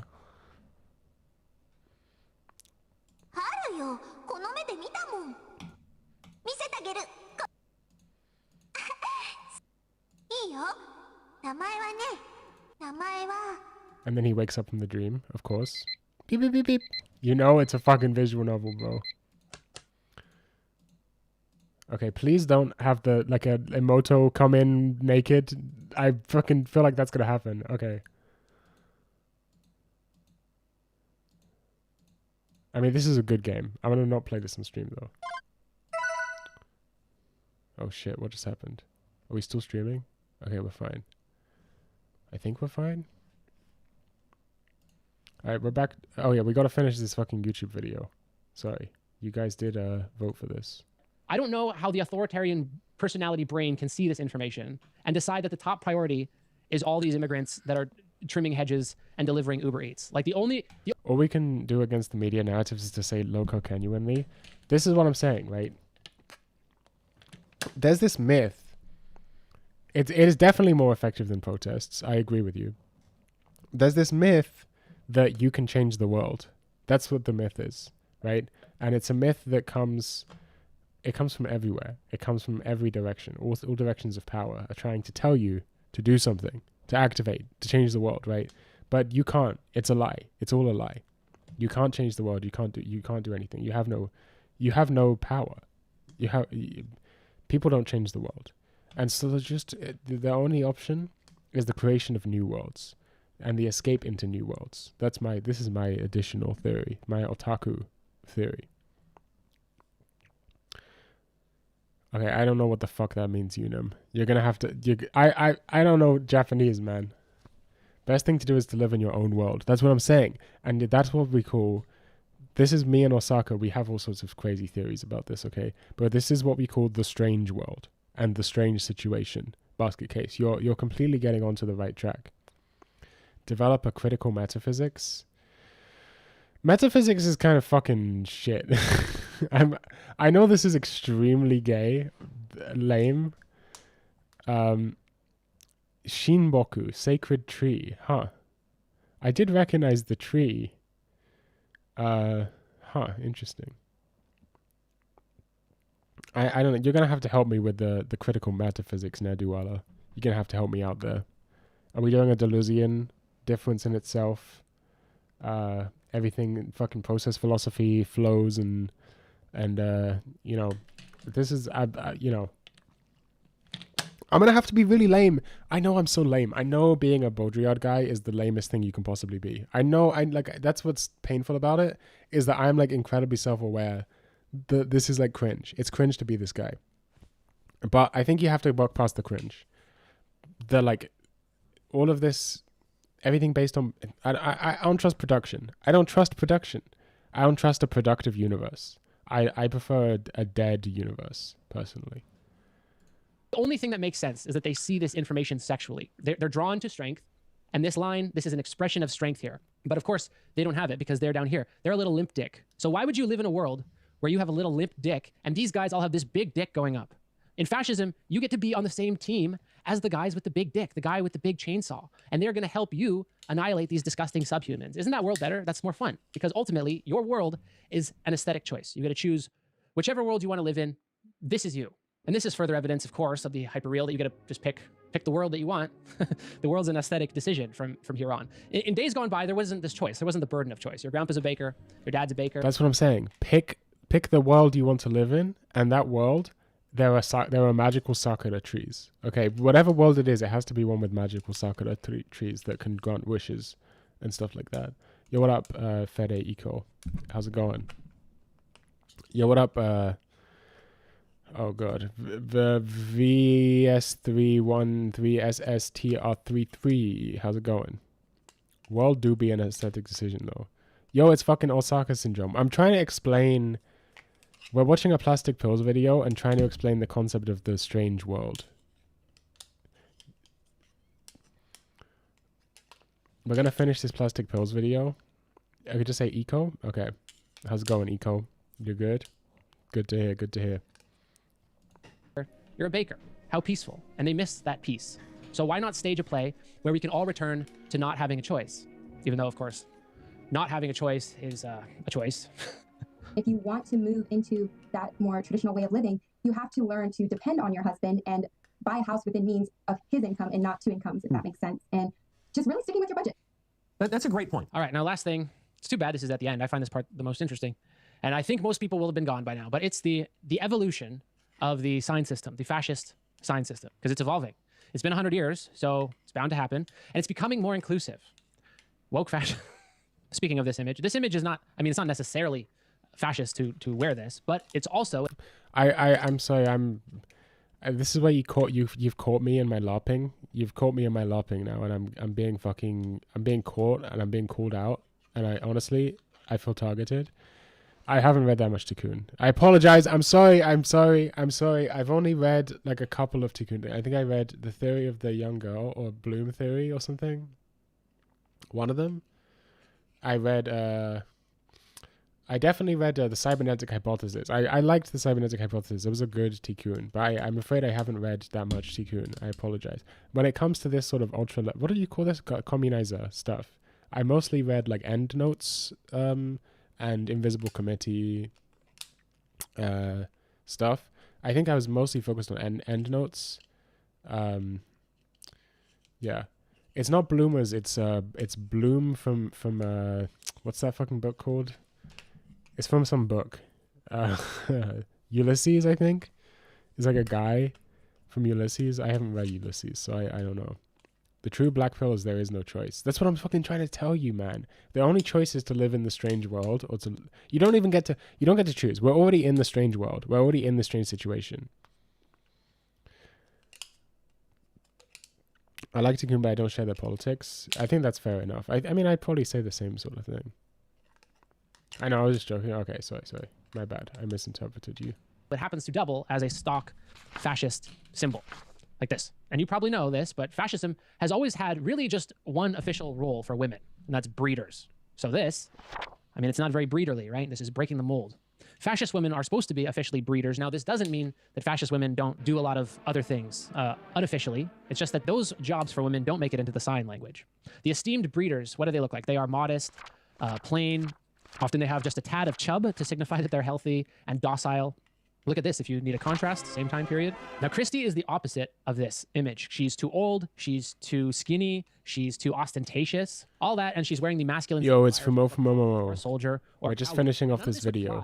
In the traditional fascist sign system, at least. So how do we reconcile this new contradiction, or this new apparent contradiction? There's a semiological answer to be found here.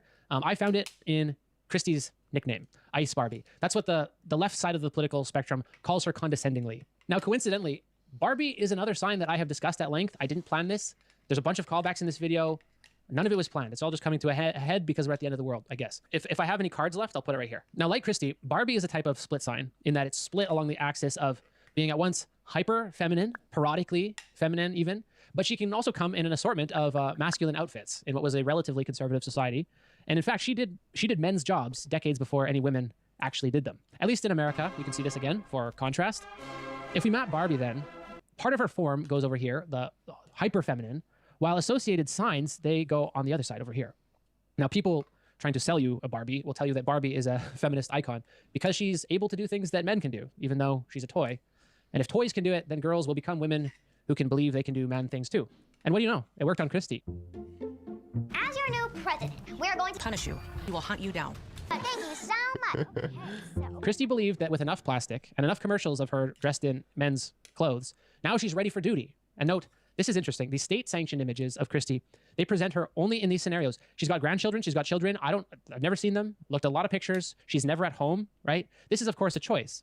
So we can take her plastic face and her 90s porn star makeups with all her outfits, which are militaristic, and they fall way on the other side of sexual difference. And you might wonder, why does sexual difference matter here? Sexual difference is one of the pillars of, well, not fascism. It's a pillar of conservatism in general, sexual difference. You know, we have fatherland, we have the father of the nation, we have authority and hierarchy and strength and obedience and militarism. And that's, yeah, conservatism too. They want to keep this binary intact.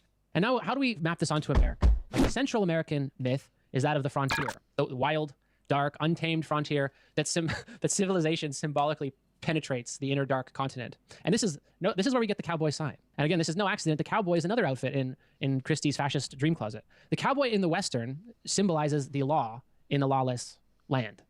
Anyway, maintaining the laws of sexual decorum in accordance with nature, this is a conservative anxiety. They're absolutely obsessed with sexual difference, which is why they hate feminism, gays, transgenders. Sexual difference is always at the top of their anxiety list. Now let me show you, this is semiotically, why Christy Nome is an evolution of fascism and even conservatism. Look at this, we're expanding the acceptable signs. How about that? So sexual difference is central to conservatism, and conservatism is the central ethic of fascist aesthetics. In traditional fascism, we have equal and opposite gender positions, masculine and feminine. And what is it to be masculine? It's to be political, to be strong, militaristic, giving orders to those below you, taking orders from those above you. Men take their place in public and in the nation. So this is, of course, what the good woman looks like. All of these signifiers. Be married, be obedient to your husband. And when he goes into public, the woman manages the home. She's the the queen of the private sphere. She's modest, right? She's surrounded by children. She raises the children to reproduce the model society. And the opposite of the good woman is not the man. It's actually the bad woman, which is to say someone who's worldly instead of homely, one who goes out in public, especially if they go immodestly. If the good woman, understandably, has a bit of chub after her 9 pregnancies in service to the nation, the bad one is skinny, and she's skinny because she's selfish and vain. If the ideal female is married, then this one isn't. So we basically have what you'd call, back in the day, a loose woman, a worldly woman.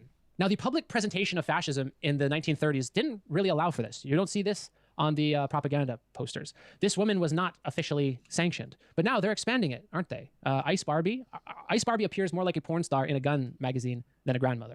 Now, why this is interesting is that semiotically, Kristi Noem is a transvestite, right? She's dressed as a cop or a cowboy or a plumber more than half the time, all of which fall on the masculine side of the sexual distinction. And she's getting elected and promoted by doing this, which might be unexpected in traditional fascism. So this shows a kind of progress in fascism that no one has said anything about all this. Now we should try to explain why this is happening. Basically, it's out of necessity, because women now aren't all going to accept being breeders, and we just can't dial the clock back on that. So they are willing to give ground here on the masculine, non-feminine axis, precisely because it means they can keep the feminine, non-masculine axis intact. She's not crossing this line because that's too spooky. This is a diversion from sexual difference instead of breaking the code. It's the transgender signifier that actually breaks the code, and they aren't willing to permit that. So it seems they're willing to permit the bad feminine signifier because it does not threaten the masculine signifier directly. And all of conservatism's energy comes from anxiety over the masculine signifier disappearing. So the transgender sign that goes up here, it undermines masculinity. See? Because if a man has a nature and he's capable of losing it, well, then it's not really nature, is it? But they have come a long way. They're progressive here in allowing bimbo fascism into the semiotic square. Anyway, semiotic squares, they'll have to wait. This is a triangle, obviously, not a semiotic square. But if I had done the semiotic square properly by the book, we would have a fourth corner down here, and it would be something like twink fascism. So let me know if you see that pop up anywhere. Millions of young people that are following a fucking Nazi. So you better be careful about those words. Now, the bimbo fascist aesthetic, it's surprisingly not an American invention. You would totally think it was, though, right? Bimbo fascist aesthetic is not to be confused with the girls with gun aesthetic, which this is a historic American tradition. This one's different, though. The girls with the guns tradition, this is pinup, where the gun is sort of the prop of a prop.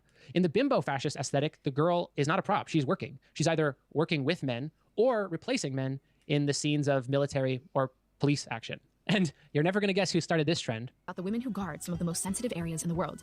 Their commitment, courage, and conviction drive them in their mission to secure Israel's border. Oy vey! They are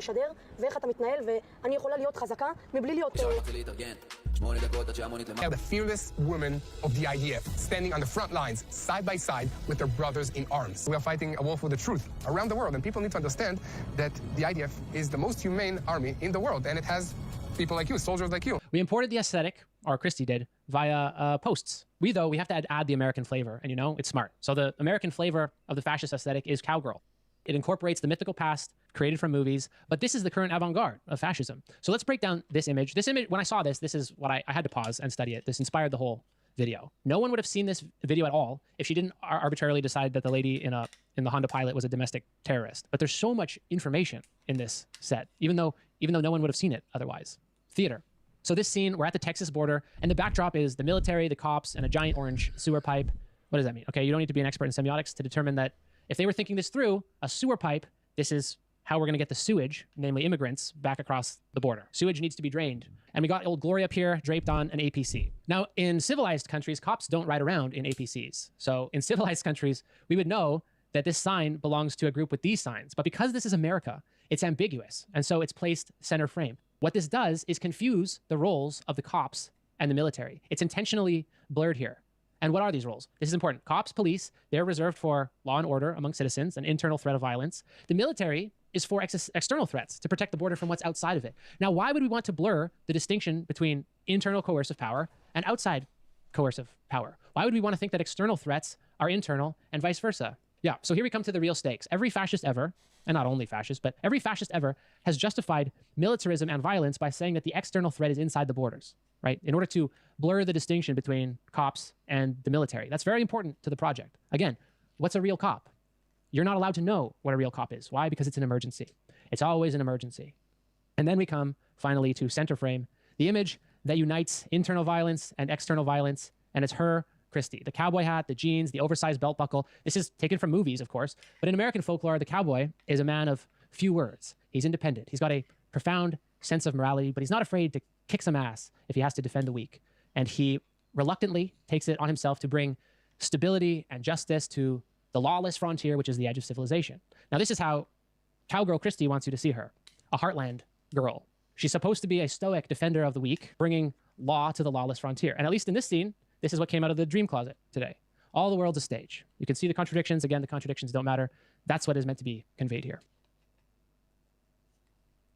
All right, that's the breakdown, folks. I can only hope, I do hope, that you understood something that you didn't understand before about the world. You know, it's not getting any better. There we go. Would you like more there you have it. like this to exist? Well, it takes a lot of work, as I hope you noticed. If you find value in work like this, then I invite you to pay for it. I did. I did. I can provide you with some of the theory, the philosophy. I'm paying him all the time. Of books, and maybe you just like seeing videos like this. But whatever the case, why not become a channel member for a month or two? Why not go look at the Patreon? I'm in the Patreon. I know there's a lot of creators that want your money, but no one's doing what I'm doing. Except I'm not listed here. I don't think I give enough money to be listed here. Unless someone can see me. Can anyone see no thank you? I don't think I'm on here. Let me know if someone's doing stuff like this, because we should team up or something. I don't see no thank you. Do you guys see it? I definitely give money to the Patreon, but I guess I don't give enough money, probably. Like all these people, without you guys, I would not exist. So, you see me? I don't see me. I ain't there. Thanks a lot. And if it's not your time to join a Patreon, that's okay. Anyone see me?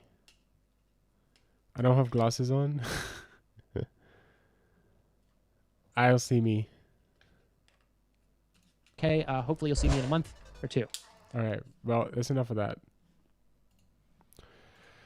Let's get back to the real purpose of streaming. And we gotta get the music back on. On phone screen too small. Yeah, I think I wasn't there. I think I don't give enough money to show up in the videos. No spotted. Presume there are reasons past the Mesopotamian. Probably. I don't really know much about American. Yeah, this is Osaka's area of expertise rather than mine. I just look at the broad strokes. We're gonna play some Sniper, even though this is supposed to be a demo man stream. We have no Sniper. Sniper's fun, low key, easy. Easiest class in the game. You just get free kills like that.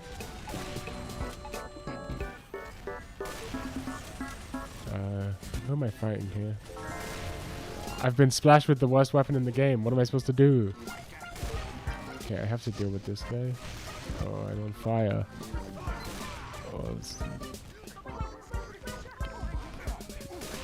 Oh, how am I still on fire, man? What the fuck? Plastic Pills being Ruzarin's favorite YouTuber is so funny to me. It is really funny. Damn, the sign. The sign fucked me. It's the sign system. It's the sign system.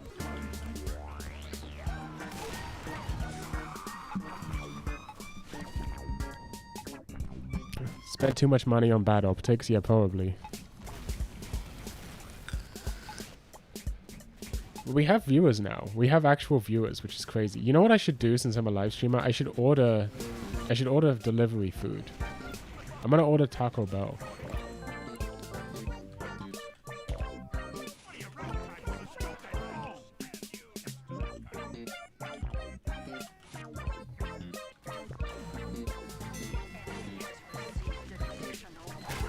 The enemy has received additional time. Not additional time. It's my least favorite kind of time.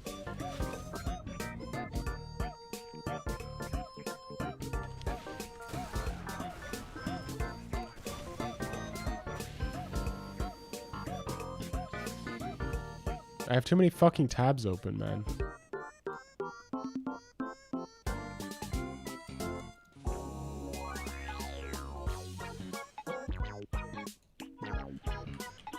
Taco Bell. What about company time? Boss makes $1, I make a dime. That's why I shit on company time. That's why I poop on company time. Oh, I'm getting owned. These guys are spamming me out. Someone had to take the fall for the Minnesota fiasco at the time. That's true. TF2 overflowing with many signifiers. It really is. There's a million interactions happening all the time in TF2 and they all mean something. We're losing pretty bad. There's not a spy somehow. Get fucking owned and pwned, as I like to say. I'm 3-3. But I'm gonna change that right now.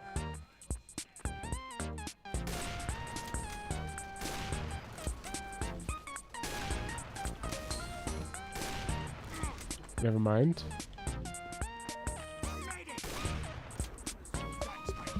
Building a sentry? No, thank you.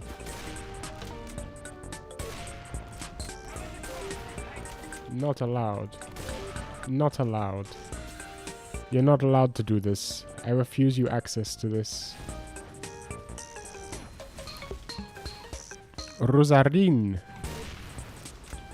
I think I roll my R's too much when I'm speaking Spanish because it's just fun. I'll speak Spanish. No hablo español.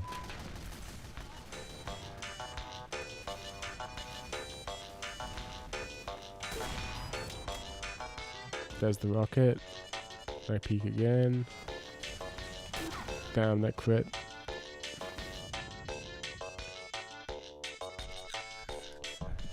Trump don't like other people playing Shujinko, especially when they do a poor job. I think you're right. I think you said that TF2 is also valorizes being commanded and like a militarist subservience. How? By it's a goofy, wacky violence. I mean, you could argue that. I mean, at that point, you're just sort of arguing against violent video games in general, which I don't know. I find it kind of unconvincing. They're pushing from this side.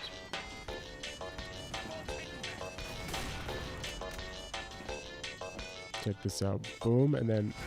Oh! Okay. Rolling them at the start of words is correct. Oh, okay. Rosarin. Like that. Rosarin.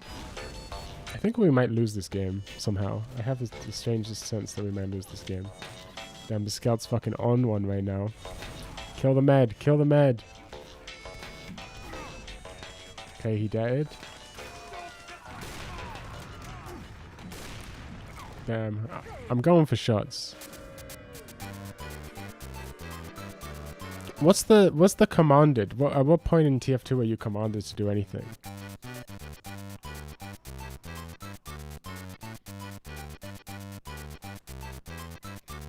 I think at that point you're just talking about rules in general, but everything has rules. We're speaking in language right now where we are strictly determined by a set of highly fascist rules where if you fuck them up, everyone hates it. You are allowed to say Rosarin, Rosarin, Rosarin, Rosarin, but you are not allowed to say Rosarin. If I called him, yes, mi corazón, Rosathin, that's just not his name. That's not his name. You're not allowed to break the rules of language.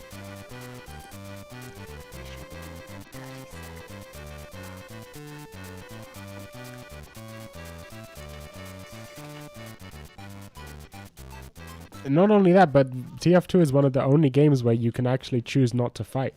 That's one of the options available to you.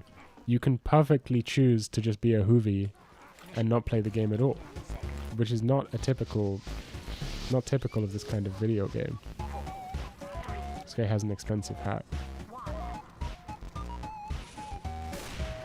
That sign had Osaka on it. I saw it.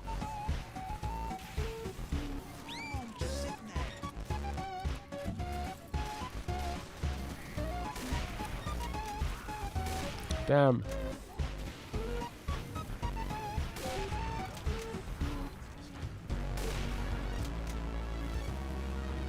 Does he peek from a different position now? What happens to him?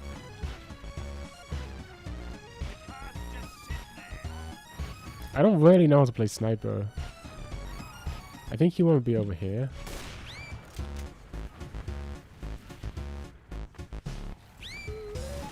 There's like so much TF2 and Toho crossover. I really wonder, like, does the Japanese, like, because in the West, right, there's like, I mean, there's a big crossover between the TF2 and Toho fan bases. You can find it very easily. Like, there's lots of Toho related SFMs and whatever.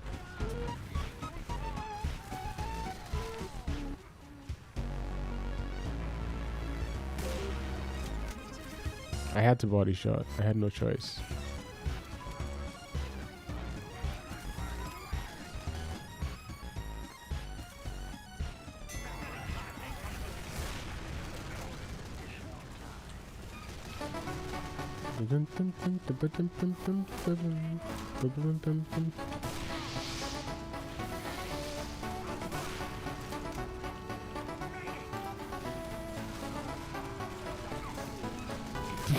That was so stupid.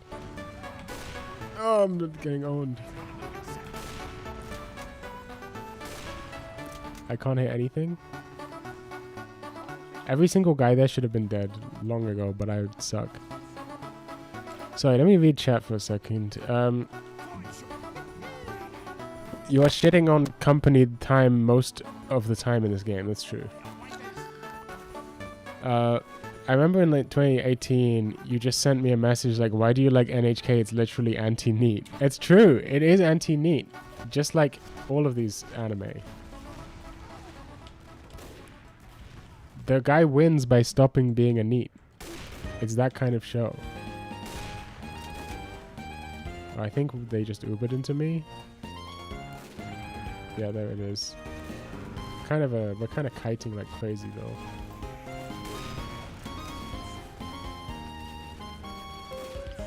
Is there a guy there? Like, I can't even fucking see. Damn, these rollers are crazy.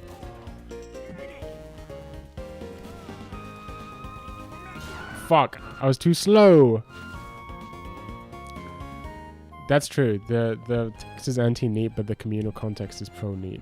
Yeah, no, I agree. It doesn't really win. It's ambiguous and open-ended. I think the best part of the book is the like epilogue that was added in the later versions, where the author was like, I wrote this book to try and get out of being a NEET, but actually it just nothing has changed. That's the best part of the book.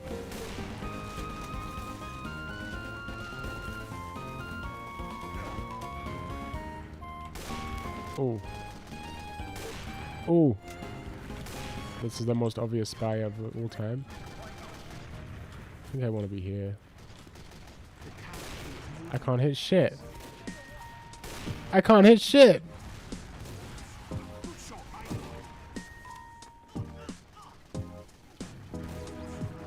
I think our other snipers are doing a significantly better job than I am. It might be time to switch to demo. Oh, that's gonna be a problem. Not a problem anymore. Get fucked.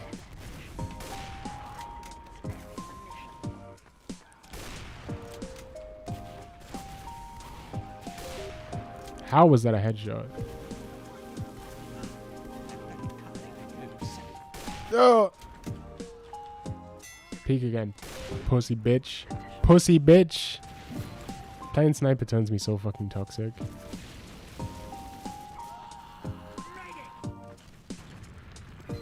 I don't know where to fucking snipe from. I'm just gonna follow this guy. This guy seems to know what he's doing. Okay, never mind. I'm going for this pack.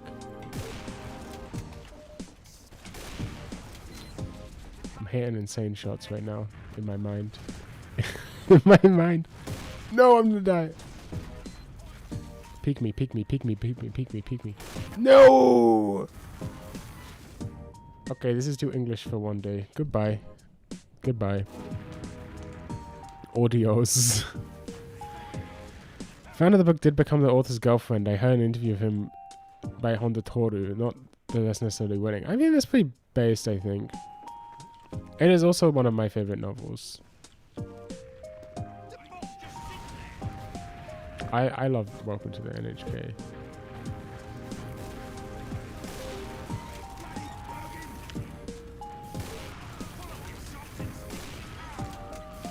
NHK ni yokoso, as we true weeaboos say it.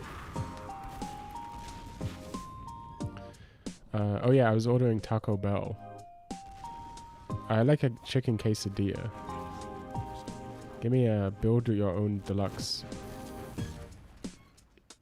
Chicken. Add jalapenos. Sure. Okay, chicken quesadilla. Give me a soft taco with chicken in it. Give me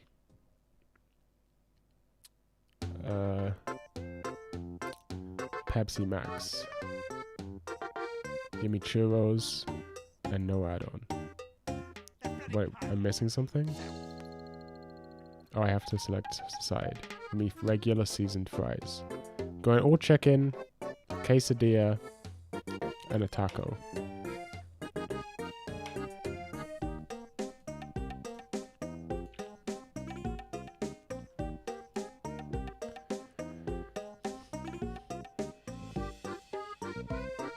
Okay. This is definitely not on screen, right? You guys can't see me typing in private information.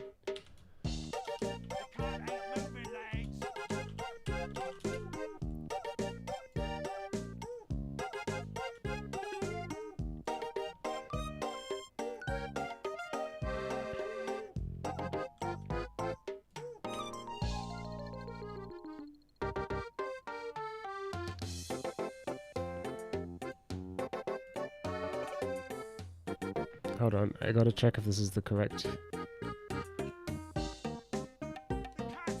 This should be correct.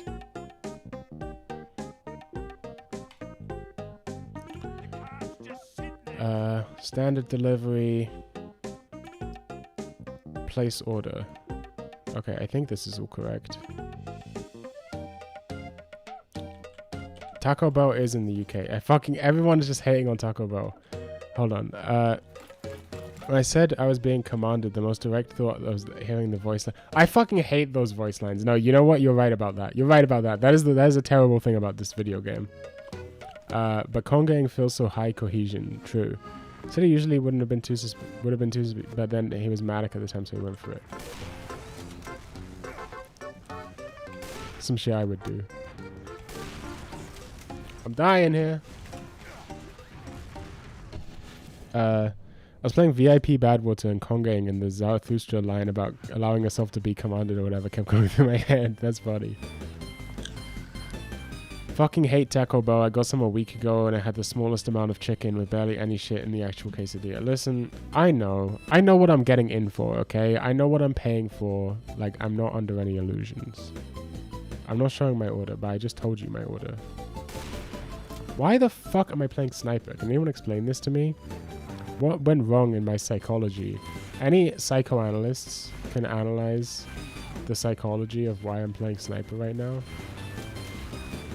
On a fucking Demo Man stream. It's about being a demochad. I just need to kill this medic? Never mind.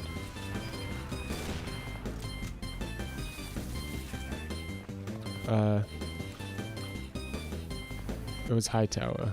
Oh, if you're hurting the Californian in me, come on, Ooze, we gotta shame these Mexi food choices. I need to be under more illusions. We all do. We all need to be under more illusions. More so. Did I just see something, or am I tripping? Balls. Balls are being tripped right now. Check this fucking insane 360 B-hop to the fucking nothing. I'm getting Ubered. I'm dying. Okay, that's enough Sniper gameplay, man. This is fully enough Sniper gameplay. Let's play a little Demo Man. I only got it because other people were. I'd never order that show of my own volition. I have genuine contempt for this fast food chain. Perhaps only second.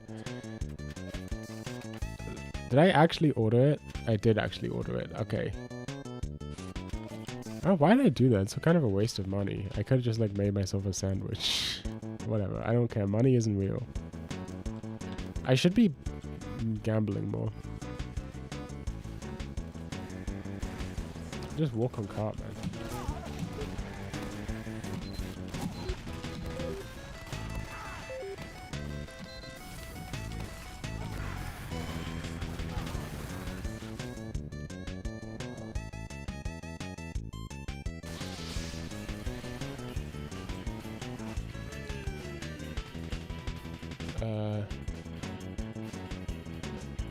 Give me this as a bookmark so I can look at this later. Okay, perfect. I'm too concrete. I need to piss. So I'm gonna put on the... Is this the BRB? Yeah.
How's it going, baby? How's it going, baby? I'm related. I was thinking about the Pluck OST. Daydreaming is fun. Oh my god, you guys. Osaka leaves for 5 minutes and you get like this. What are you talking about?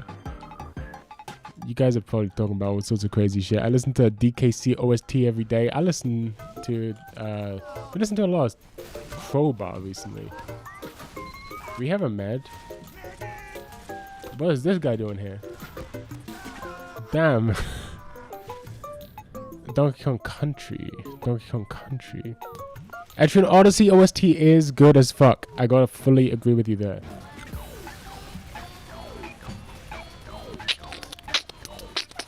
If any Demper ever did a piss cam, it must be Zabujad. I did a piss cam. I did a piss cam once. No one remembers this.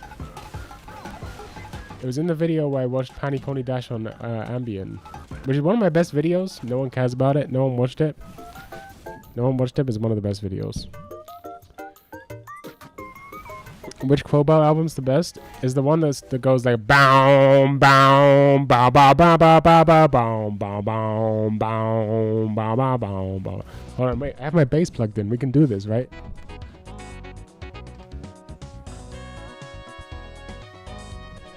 You know what I'm saying? It's got the fucking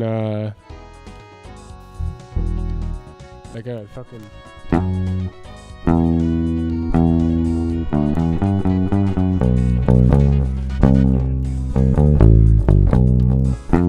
Fuck, I kind of fucked it up, but you know what I'm saying?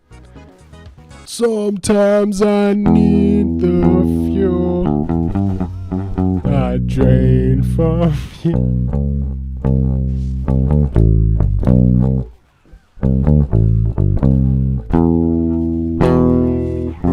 You know what I'm talking about.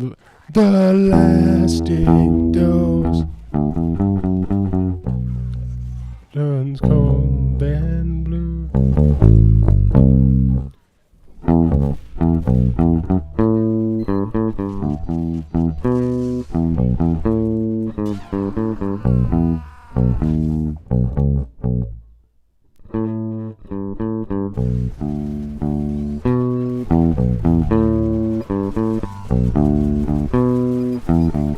Yeah, you know what I'm talking about.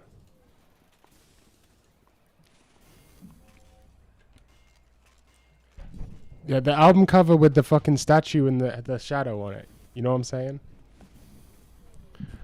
The album cover is fucking hard. Not I also like the one where all their faces are together.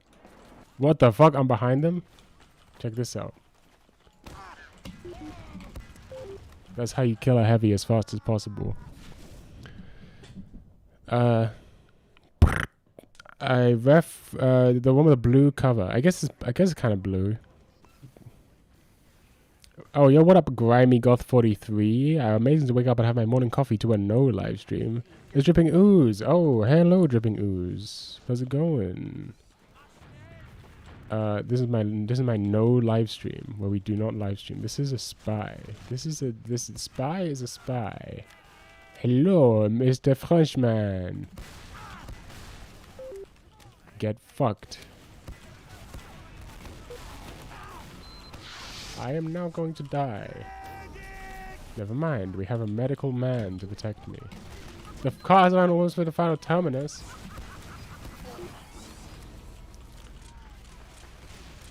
He knows I'm gonna push back. They have a mini? That's unfortunate. Yeah, the text is yellow. Yeah, it is that one. I referenced the Panty Pony Ambient video with my friend every time we talk about Panty Pony, saying we're discovering the secrets of the universe. Hell yeah, man. I'm glad to have that impact. Yeah, bro, Ooze, I found your channel because you left a comment on Idol Neat's last video, RIP. Well, the first time I searched up Grimy Goth to find your channel, I just saw a foot fetish video. Alright. Just coincidentally, I'm gonna look up Grimy Goth right now. Ain't no foot fetish. This is just Susie and the Banshees. Good band. Good band. I see a lot of YouTube shorts of women wearing gothic makeup and clothes. I saw a very cringe YouTube short the other day. I watch YouTube shorts and I'm not ashamed to say it. I'm ladaring, okay? I'm literally ladaring, and there's nothing wrong with ladaring. Yesterday I just literally watched YouTube shorts for like 2 hours. I had nothing, and I did it on purpose. That's the crazy thing. Let me tell you, it was an intentional moment. I just decided to time skip. That's what it is. I was like, I have nothing to do. I don't want to watch this anime that I'm watching right now. Like, I can't focus on it. My brain is just empty. There's no YouTube videos to watch. I can't like read a book. I don't want to play video games. Like, I just want to fucking time skip until I'm asleep. And so I just scrolled YouTube shorts for like 2 hours. It was great. It was so much fun. Most of the time when people describe like YouTube shorts or whatever, or TikTok, they describe it in negative terms, right? They talk about like brain rot. What's this?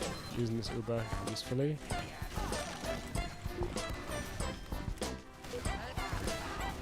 Damn, this guy knows how to play the game. Scroll down. Okay, I'm going back and I'm scrolling down, okay? We're gonna find this foot fetish video if it's the last thing I do. Wait, the fucking results have changed.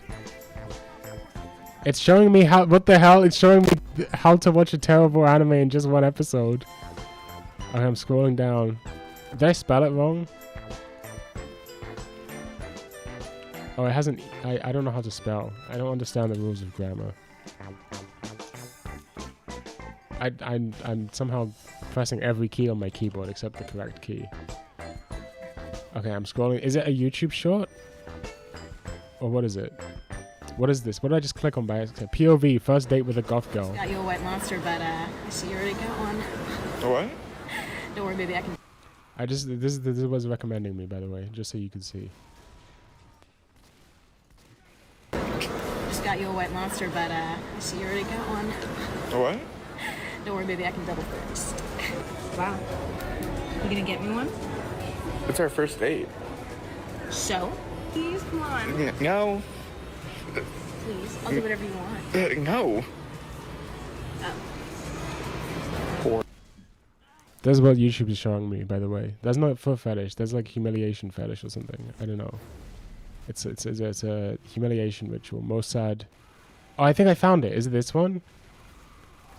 Is it this one?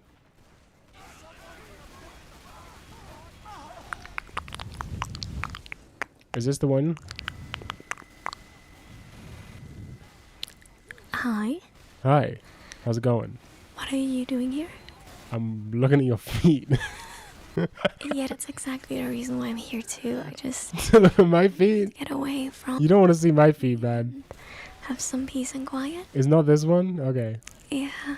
You know what's most fucked up? I don't know if I should tell you this. I'm subscribed to that channel, by the way. I'm on my other YouTube channel.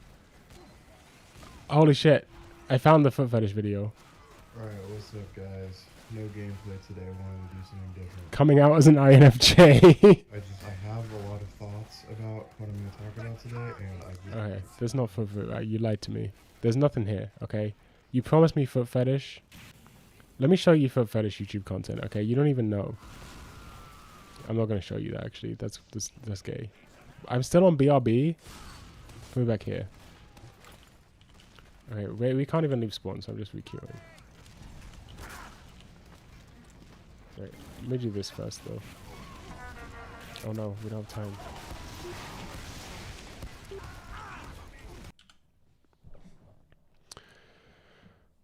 That bitch is autistic AF. That bitch is LARPing, is what you saw. Where's my fucking delivery? 4, 3, 2, 1. Yeah, the foot lotion part, that's what I'm talking about, okay? That channel, that's a good fucking channel. You don't understand how often she puts out videos. Like, she puts out fucking... if you're a foot fag, you already know.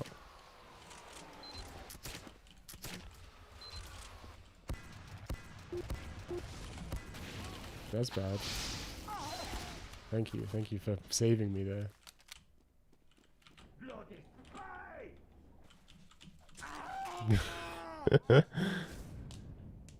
Very odd aesthetic juxtaposition. And I thought it was interesting.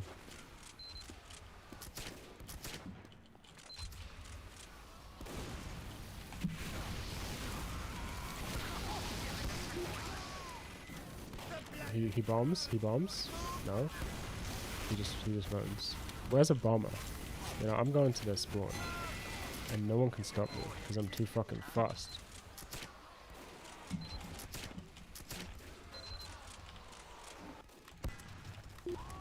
He has no idea. Nice shot, man. Good shot. Damn, this guy's insane! Lost vodka copyright. Yeah, unfortunately I had to take it down. This one probably will too, because we watched a bunch of copyrighted music videos earlier. And like a whole Plastic Pills video. So most likely... Whoa! Spy? Oh my god, you just got fucking owned. Read like our book.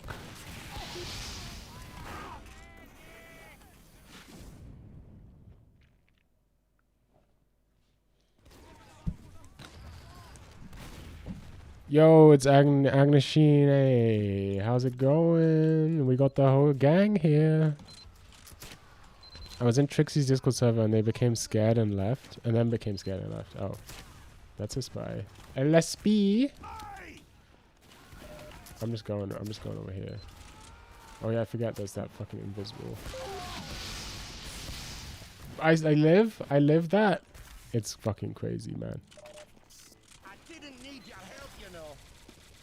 And then I go here. I never expect this.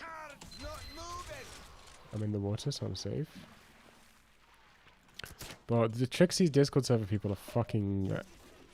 I can't stand them. I'm missing everything. He pushes from this direction. This is the crazy thing, is he comes over here, he thinks he's got me. Never mind, I was wrong.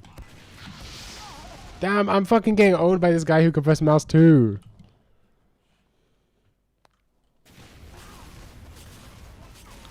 So you never have a problem with the music though? I mean, mostly play... Wait, what? I've been mostly playing music I make for the stream if I need one, because I wasn't sure if I could keep them. Oh yeah, I see what you mean. Yeah, maybe I should just play my own music, I don't know. I'm just getting fucking owned with this strategy. We gotta switch it up. What's the plan? Those butterflies really like political violence. They're LARPing though. They're LARPing. It's all LARPing. I mean, everything's LARPing, but they're LARPing in an annoying way. They make it too obvious. You gotta LARP in a way where you know you have to knowingly be posted. I don't know. It's complicated.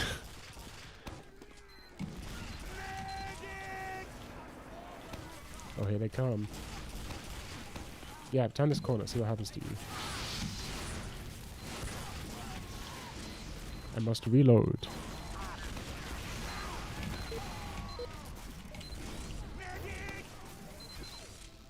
Okay, we got crits. We go in.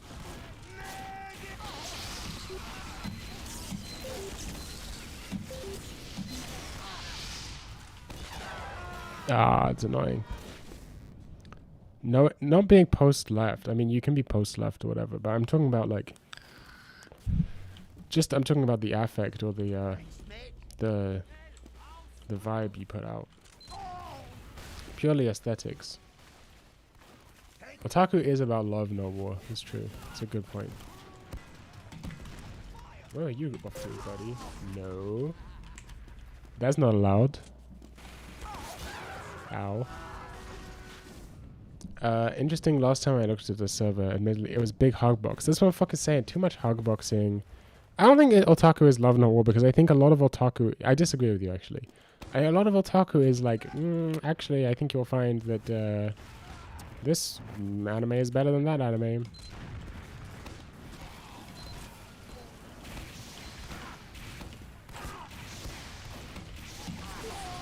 Bro, stop fucking it up. No expect anything less than a hug box on the premise. Trixie's Discord, that's true. What the fuck happened to this motherfucker, man? I've never seen any... That's like the hardest fall off in history. It's the hardest fall off in recorded history. And Trixie is not an otaku anymore, by the way.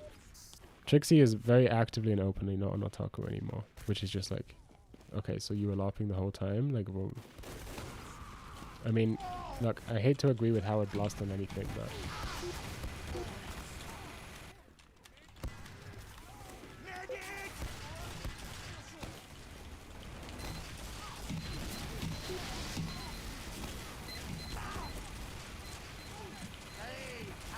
I'm sucking shit. I gotta kind of lock in for a second. Oh, it's the classic.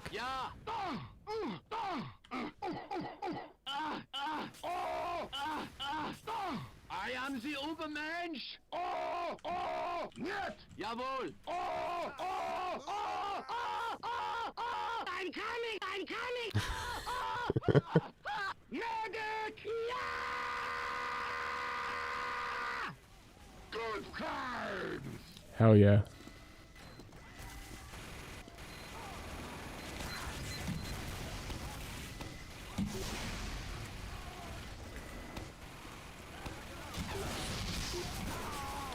Bro, this body shotting sniper, it's impossible, man.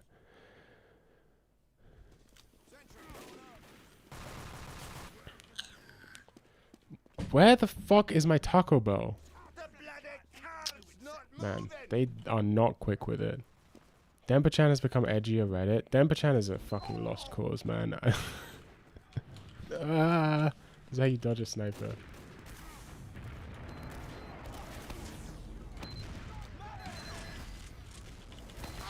This guy should be kicked from the server for lagging too hard. I think he's cheating.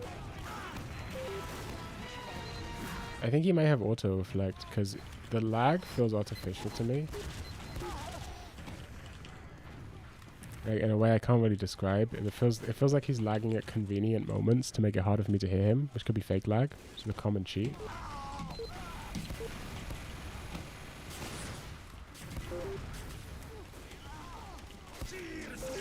Okay, here we go, with no ammo.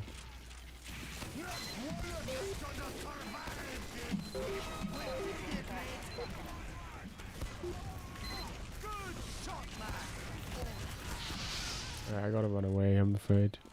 I do not have ammo to deal with this. I gotta spawn camp them. What do you think you're doing, man?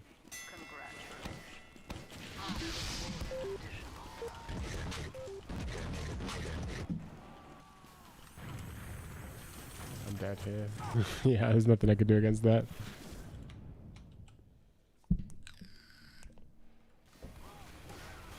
Has no one listened to Slug? That sounds familiar to me.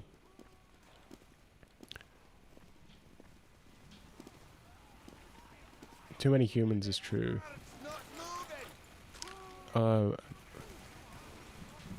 I'm getting lost. I'm getting lost in all of these concepts. That was mean. This is mean of me. This is mean and rude. We should have make anime real sounds. Take that 30 damage, medic.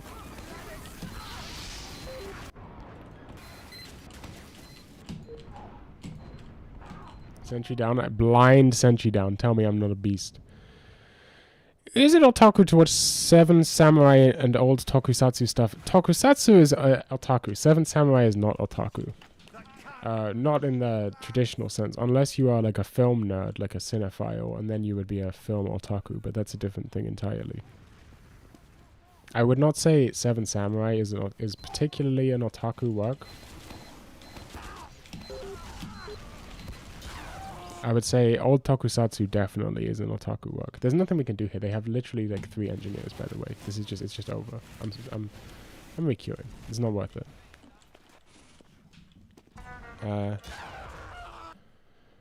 Samurai films and big costumed men is the future of my Japanese media intake.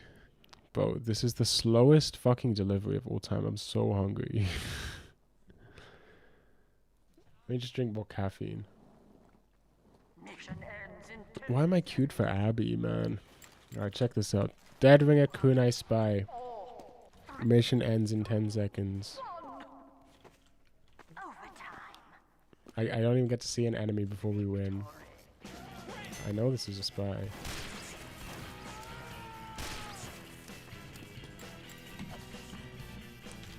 Okay, I'm warming up my spy movement.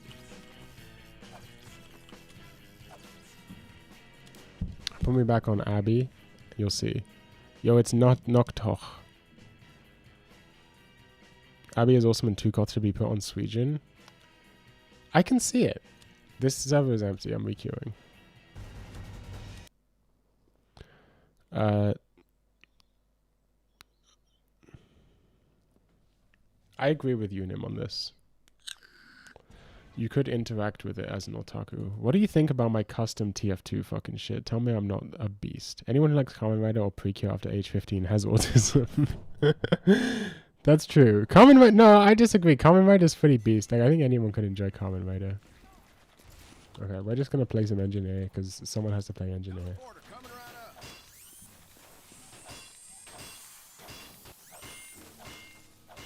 What the fuck? Who's this? What are you doing here?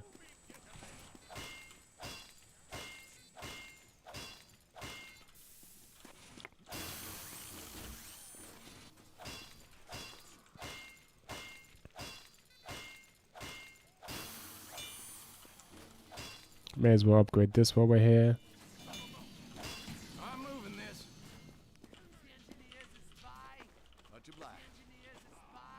Out of my way. I'm not a spy.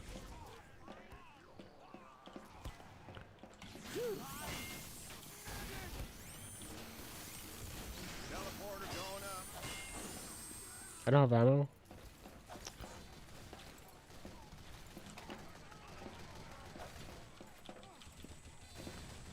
Boom. Terrible place to put the dispenser. Whoops. The new pre-para character designs are really good. But I started watching pre-para in Japanese. It was too hard for me. That's how shit I am at Japanese. That's how fucking shit I am at Japanese. That pre-para was too hard for me. I liked what I saw. I watched the first episode of pre-para and I was like, this seems fun, but I'm only understanding like 70% of it. So it's like too low for my comprehensible input.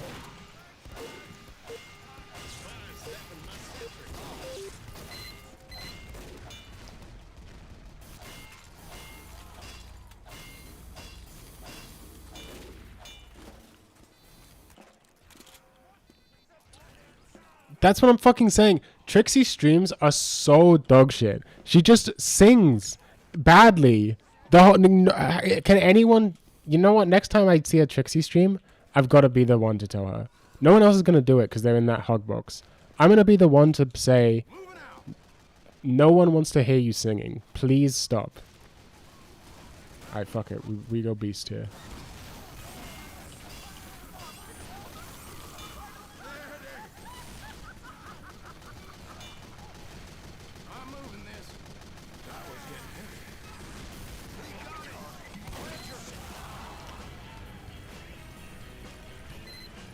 How's Japanese going? I quit. It's impossible.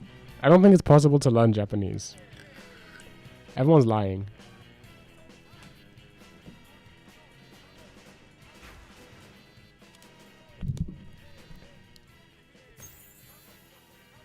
I love unheavenly creatures, so I'm offended by this naturality.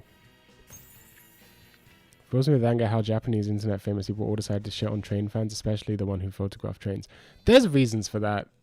They kind of deserve it. In some sense, not in all senses, okay? Not in all senses, but some of them go too far. Some of them go too far. In my opinion. Now, that doesn't mean you should dismiss all train fans. For example, I watch this channel called Suit Train. Usiusa7991. It's one of the biggest, I think it might be the biggest travel channel in Japan. He uploads pretty much every day. Now that's a good YouTube channel. You guys should check it out. Especially if you're Nihongo learning.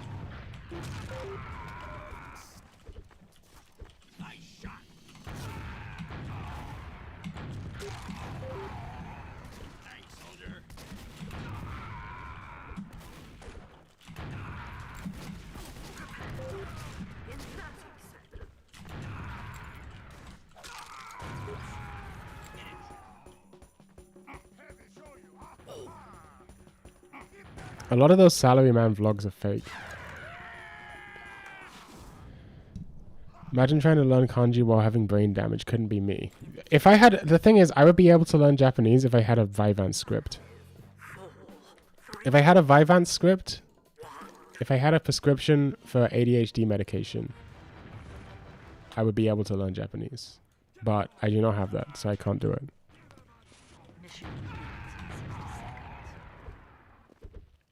There's an out of the train fam going too far and photoing the train is now a bad thing. Yeah, I agree that the moral fagging does go too far. But I also think, I don't know, it's fine. I'm not like against it. I'm just neutral. Consider my position to be neutral.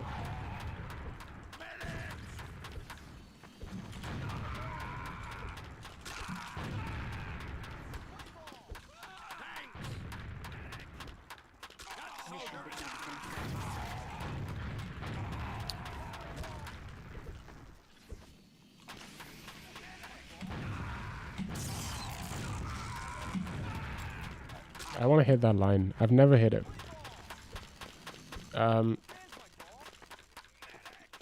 Unam, stop calling me out. You're making me insecure. Okay, where the fuck... okay, hold on. I'm gonna have to... Oh, I'm about to get Ubered. Or my delivery's about to arrive. Okay. Sorry, medic.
My Taco Bell has arrived. My Taco Bell has arrived.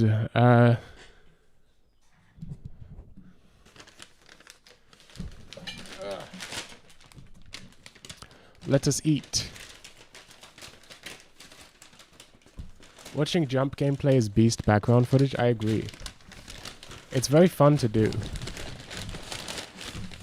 Water 10 is very good. It's a great show. I want to make Patricia Taxon watch Water 10.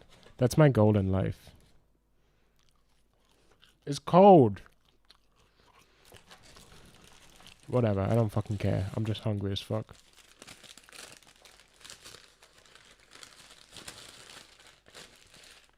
Okay, my quesadilla. Oh, hell yeah. Alright, we gotta watch something while we eat. Imagine not watching something while you eat. Impossible.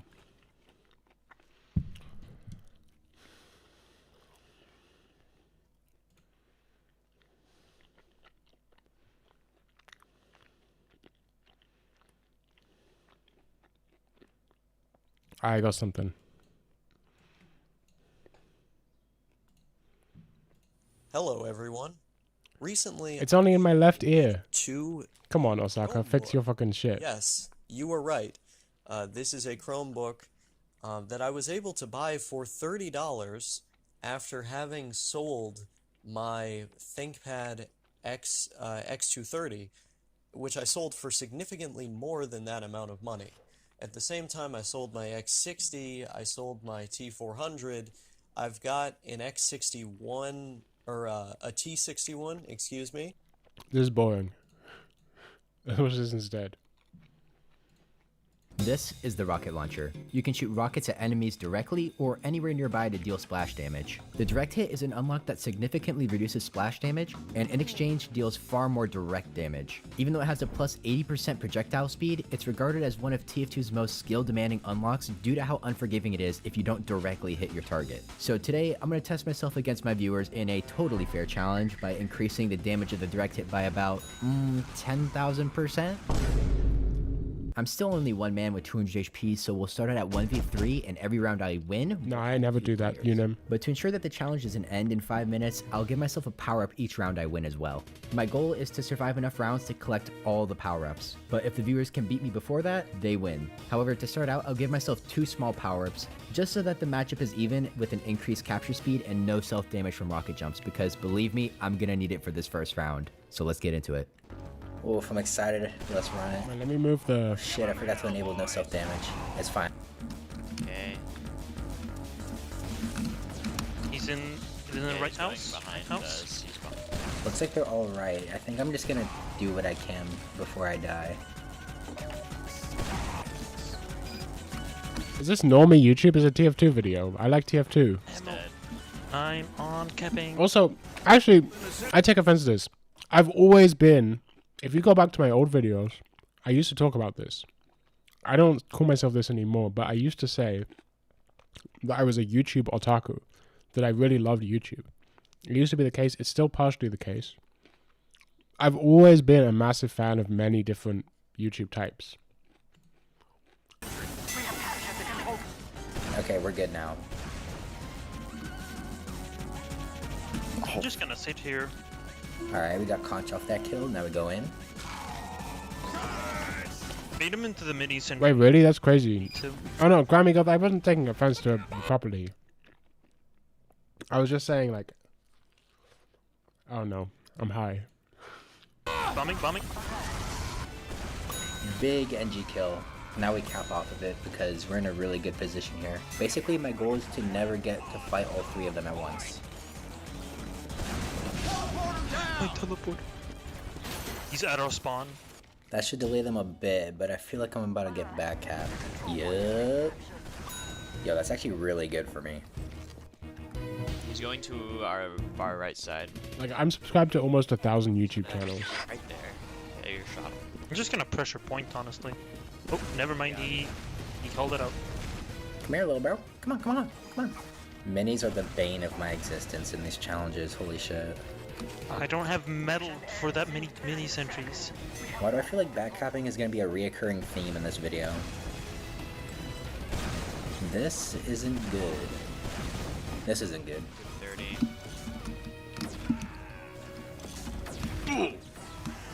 Oh, got him. And that's exactly why I don't fight all three of them at once. They just all jiggle peek me. Let's run out left and actually cut right here, maybe. Maybe I can get one.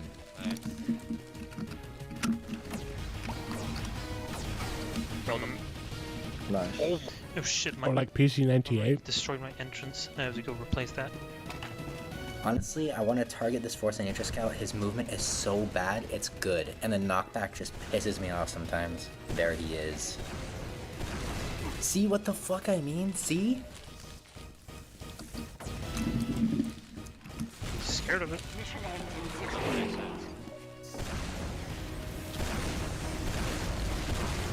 Ooh. What a shot, honestly. Backing up. Launching. Dude, these minis waste so much of my rockets, and I don't get regen off the conch from them. Oh, they played that well. I'm perfectly fine just rotating around the points and spamming mini sentries. Hit him with the charge shot. So it seems like we're all basically on the same page here. Alright, we gotta lock in now. He got me. Okay, it's just a scout now. And this stupid ass mini. No, we're not doing this again. Do not need that soldier joining the fight. Okay. We have 8 seconds. We have time.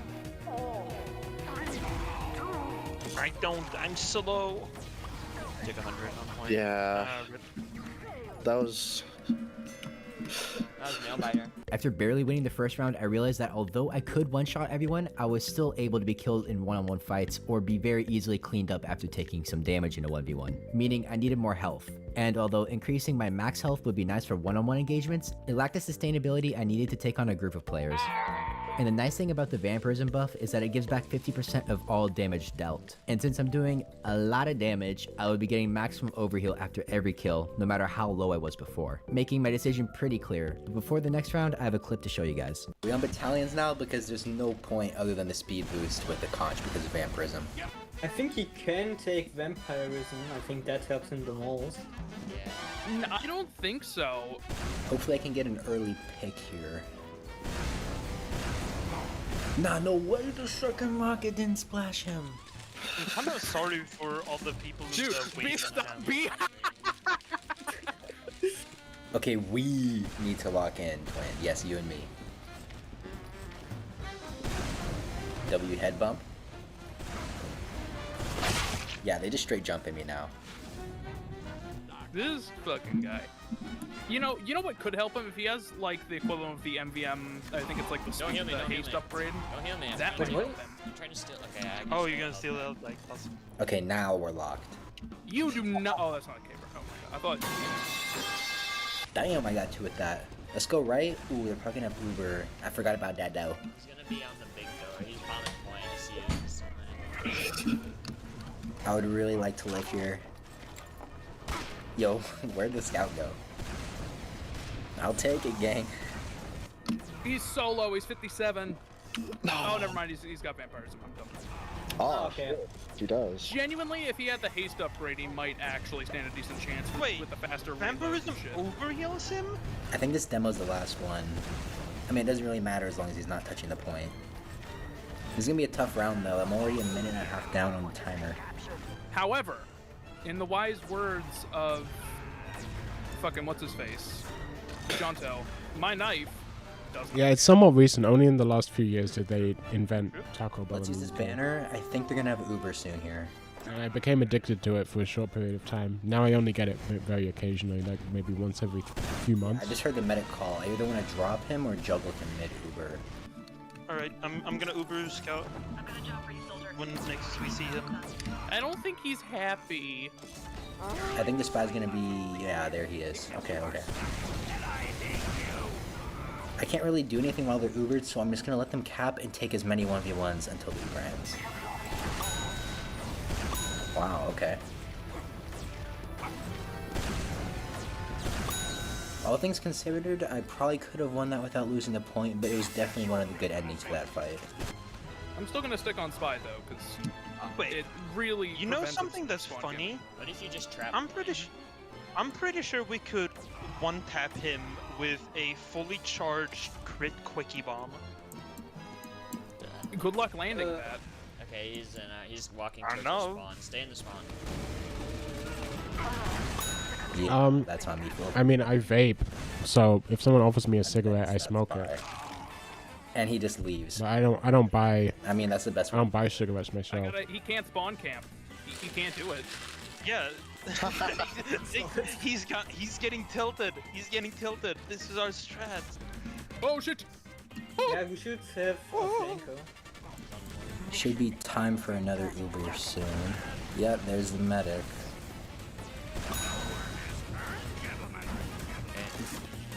Use. Oh. Use. What? When I say use, you gotta use, man. What the fuck? Why? All vapes are banned? That's crazy. Why? Oh, I should use battalions. Of course, it's the moment he decloaks.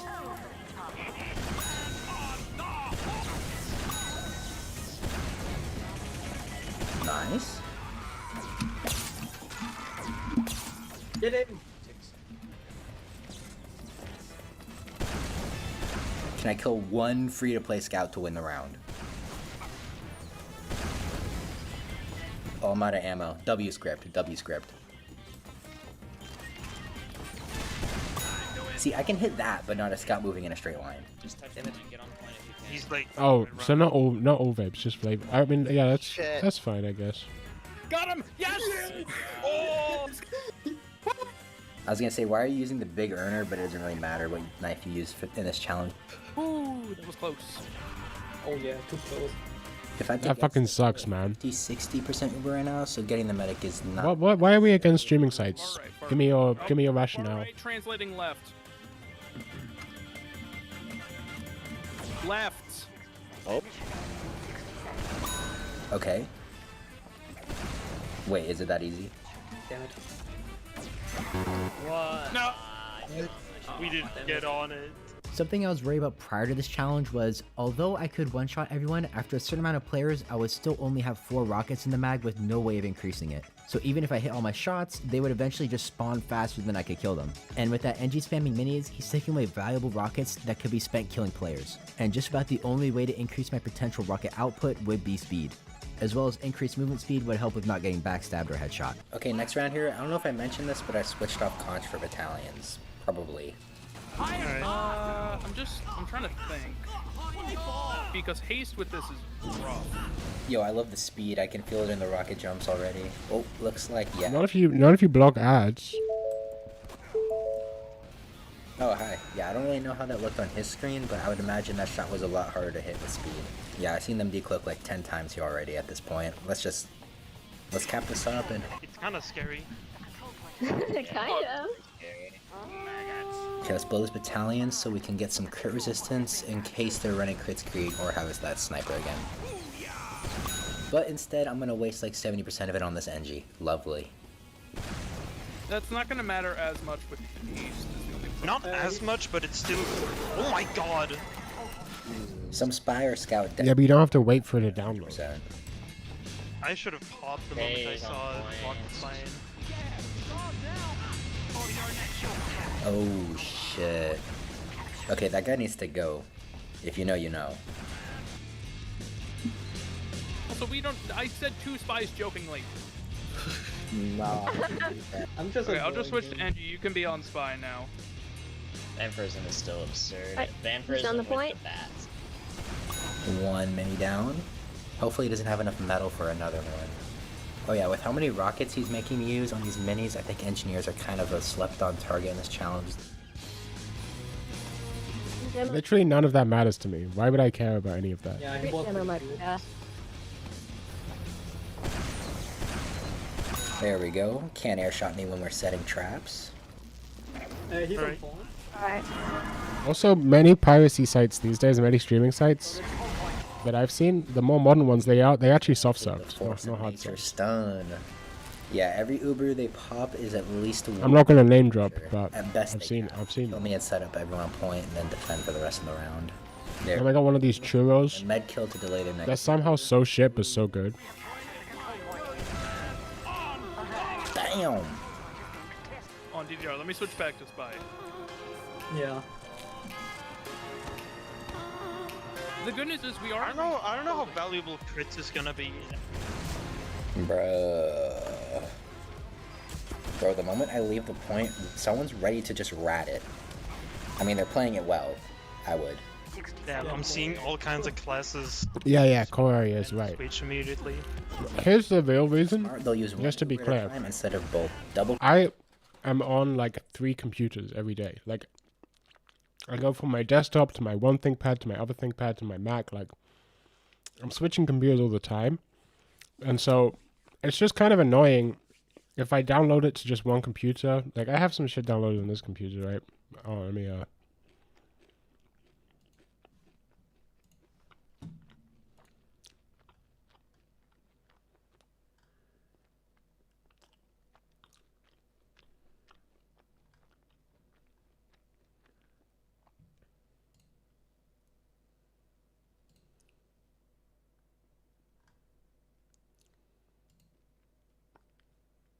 Okay, well, whatever. I can't find it right now. For some reason, I can't find it right now. Oh, here it is. So, like, for example, you know, I have Cispre on this computer, right? We could watch some Cispre if you want.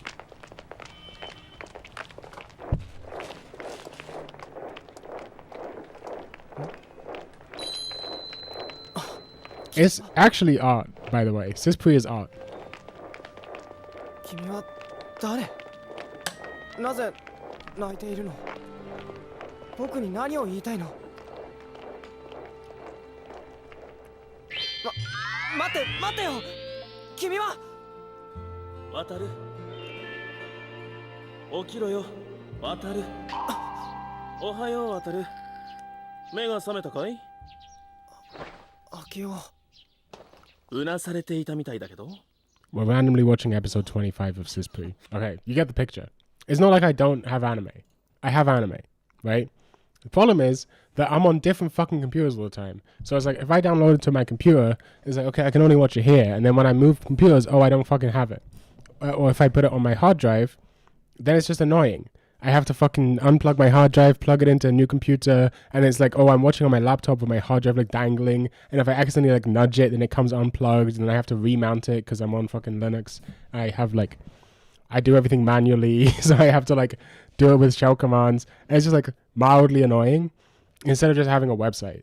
Like, why I don't understand. Why would I choose the harder option in that situation? Not to say, by the way, that I don't often do that, right?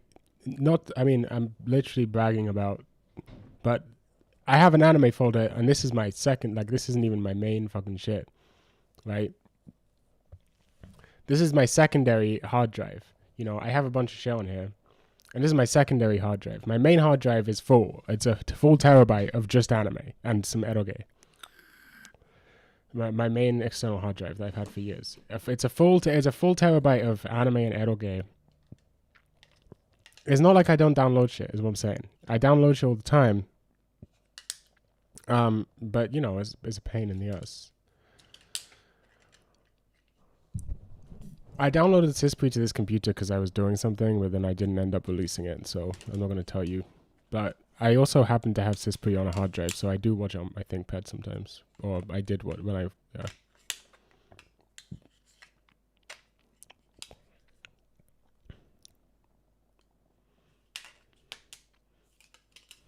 It's not like so my point is, the point I'm trying to make is I'm not against downloading, right? I do both, and I don't see the problem with that. If it's some disposable seasonal isekai, you know, I watch like most of the isekais each season, you know, like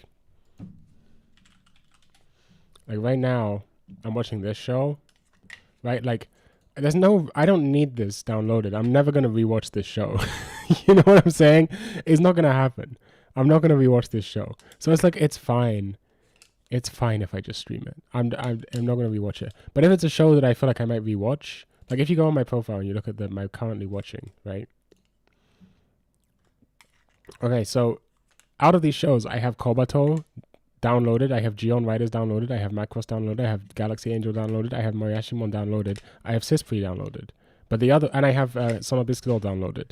I was watching this in Japanese, so I needed soft sub, so I downloaded it. Okay, hold on, I gotta...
Yo, I'm back. What? Do you cook the chicken? Fuck. I'm gonna cook the chicken. I'm gonna do that right now. Wait, what time is it? Wait, do I have to leave? 7. Oh fuck. Wait, I gotta go. I gotta go, guys. So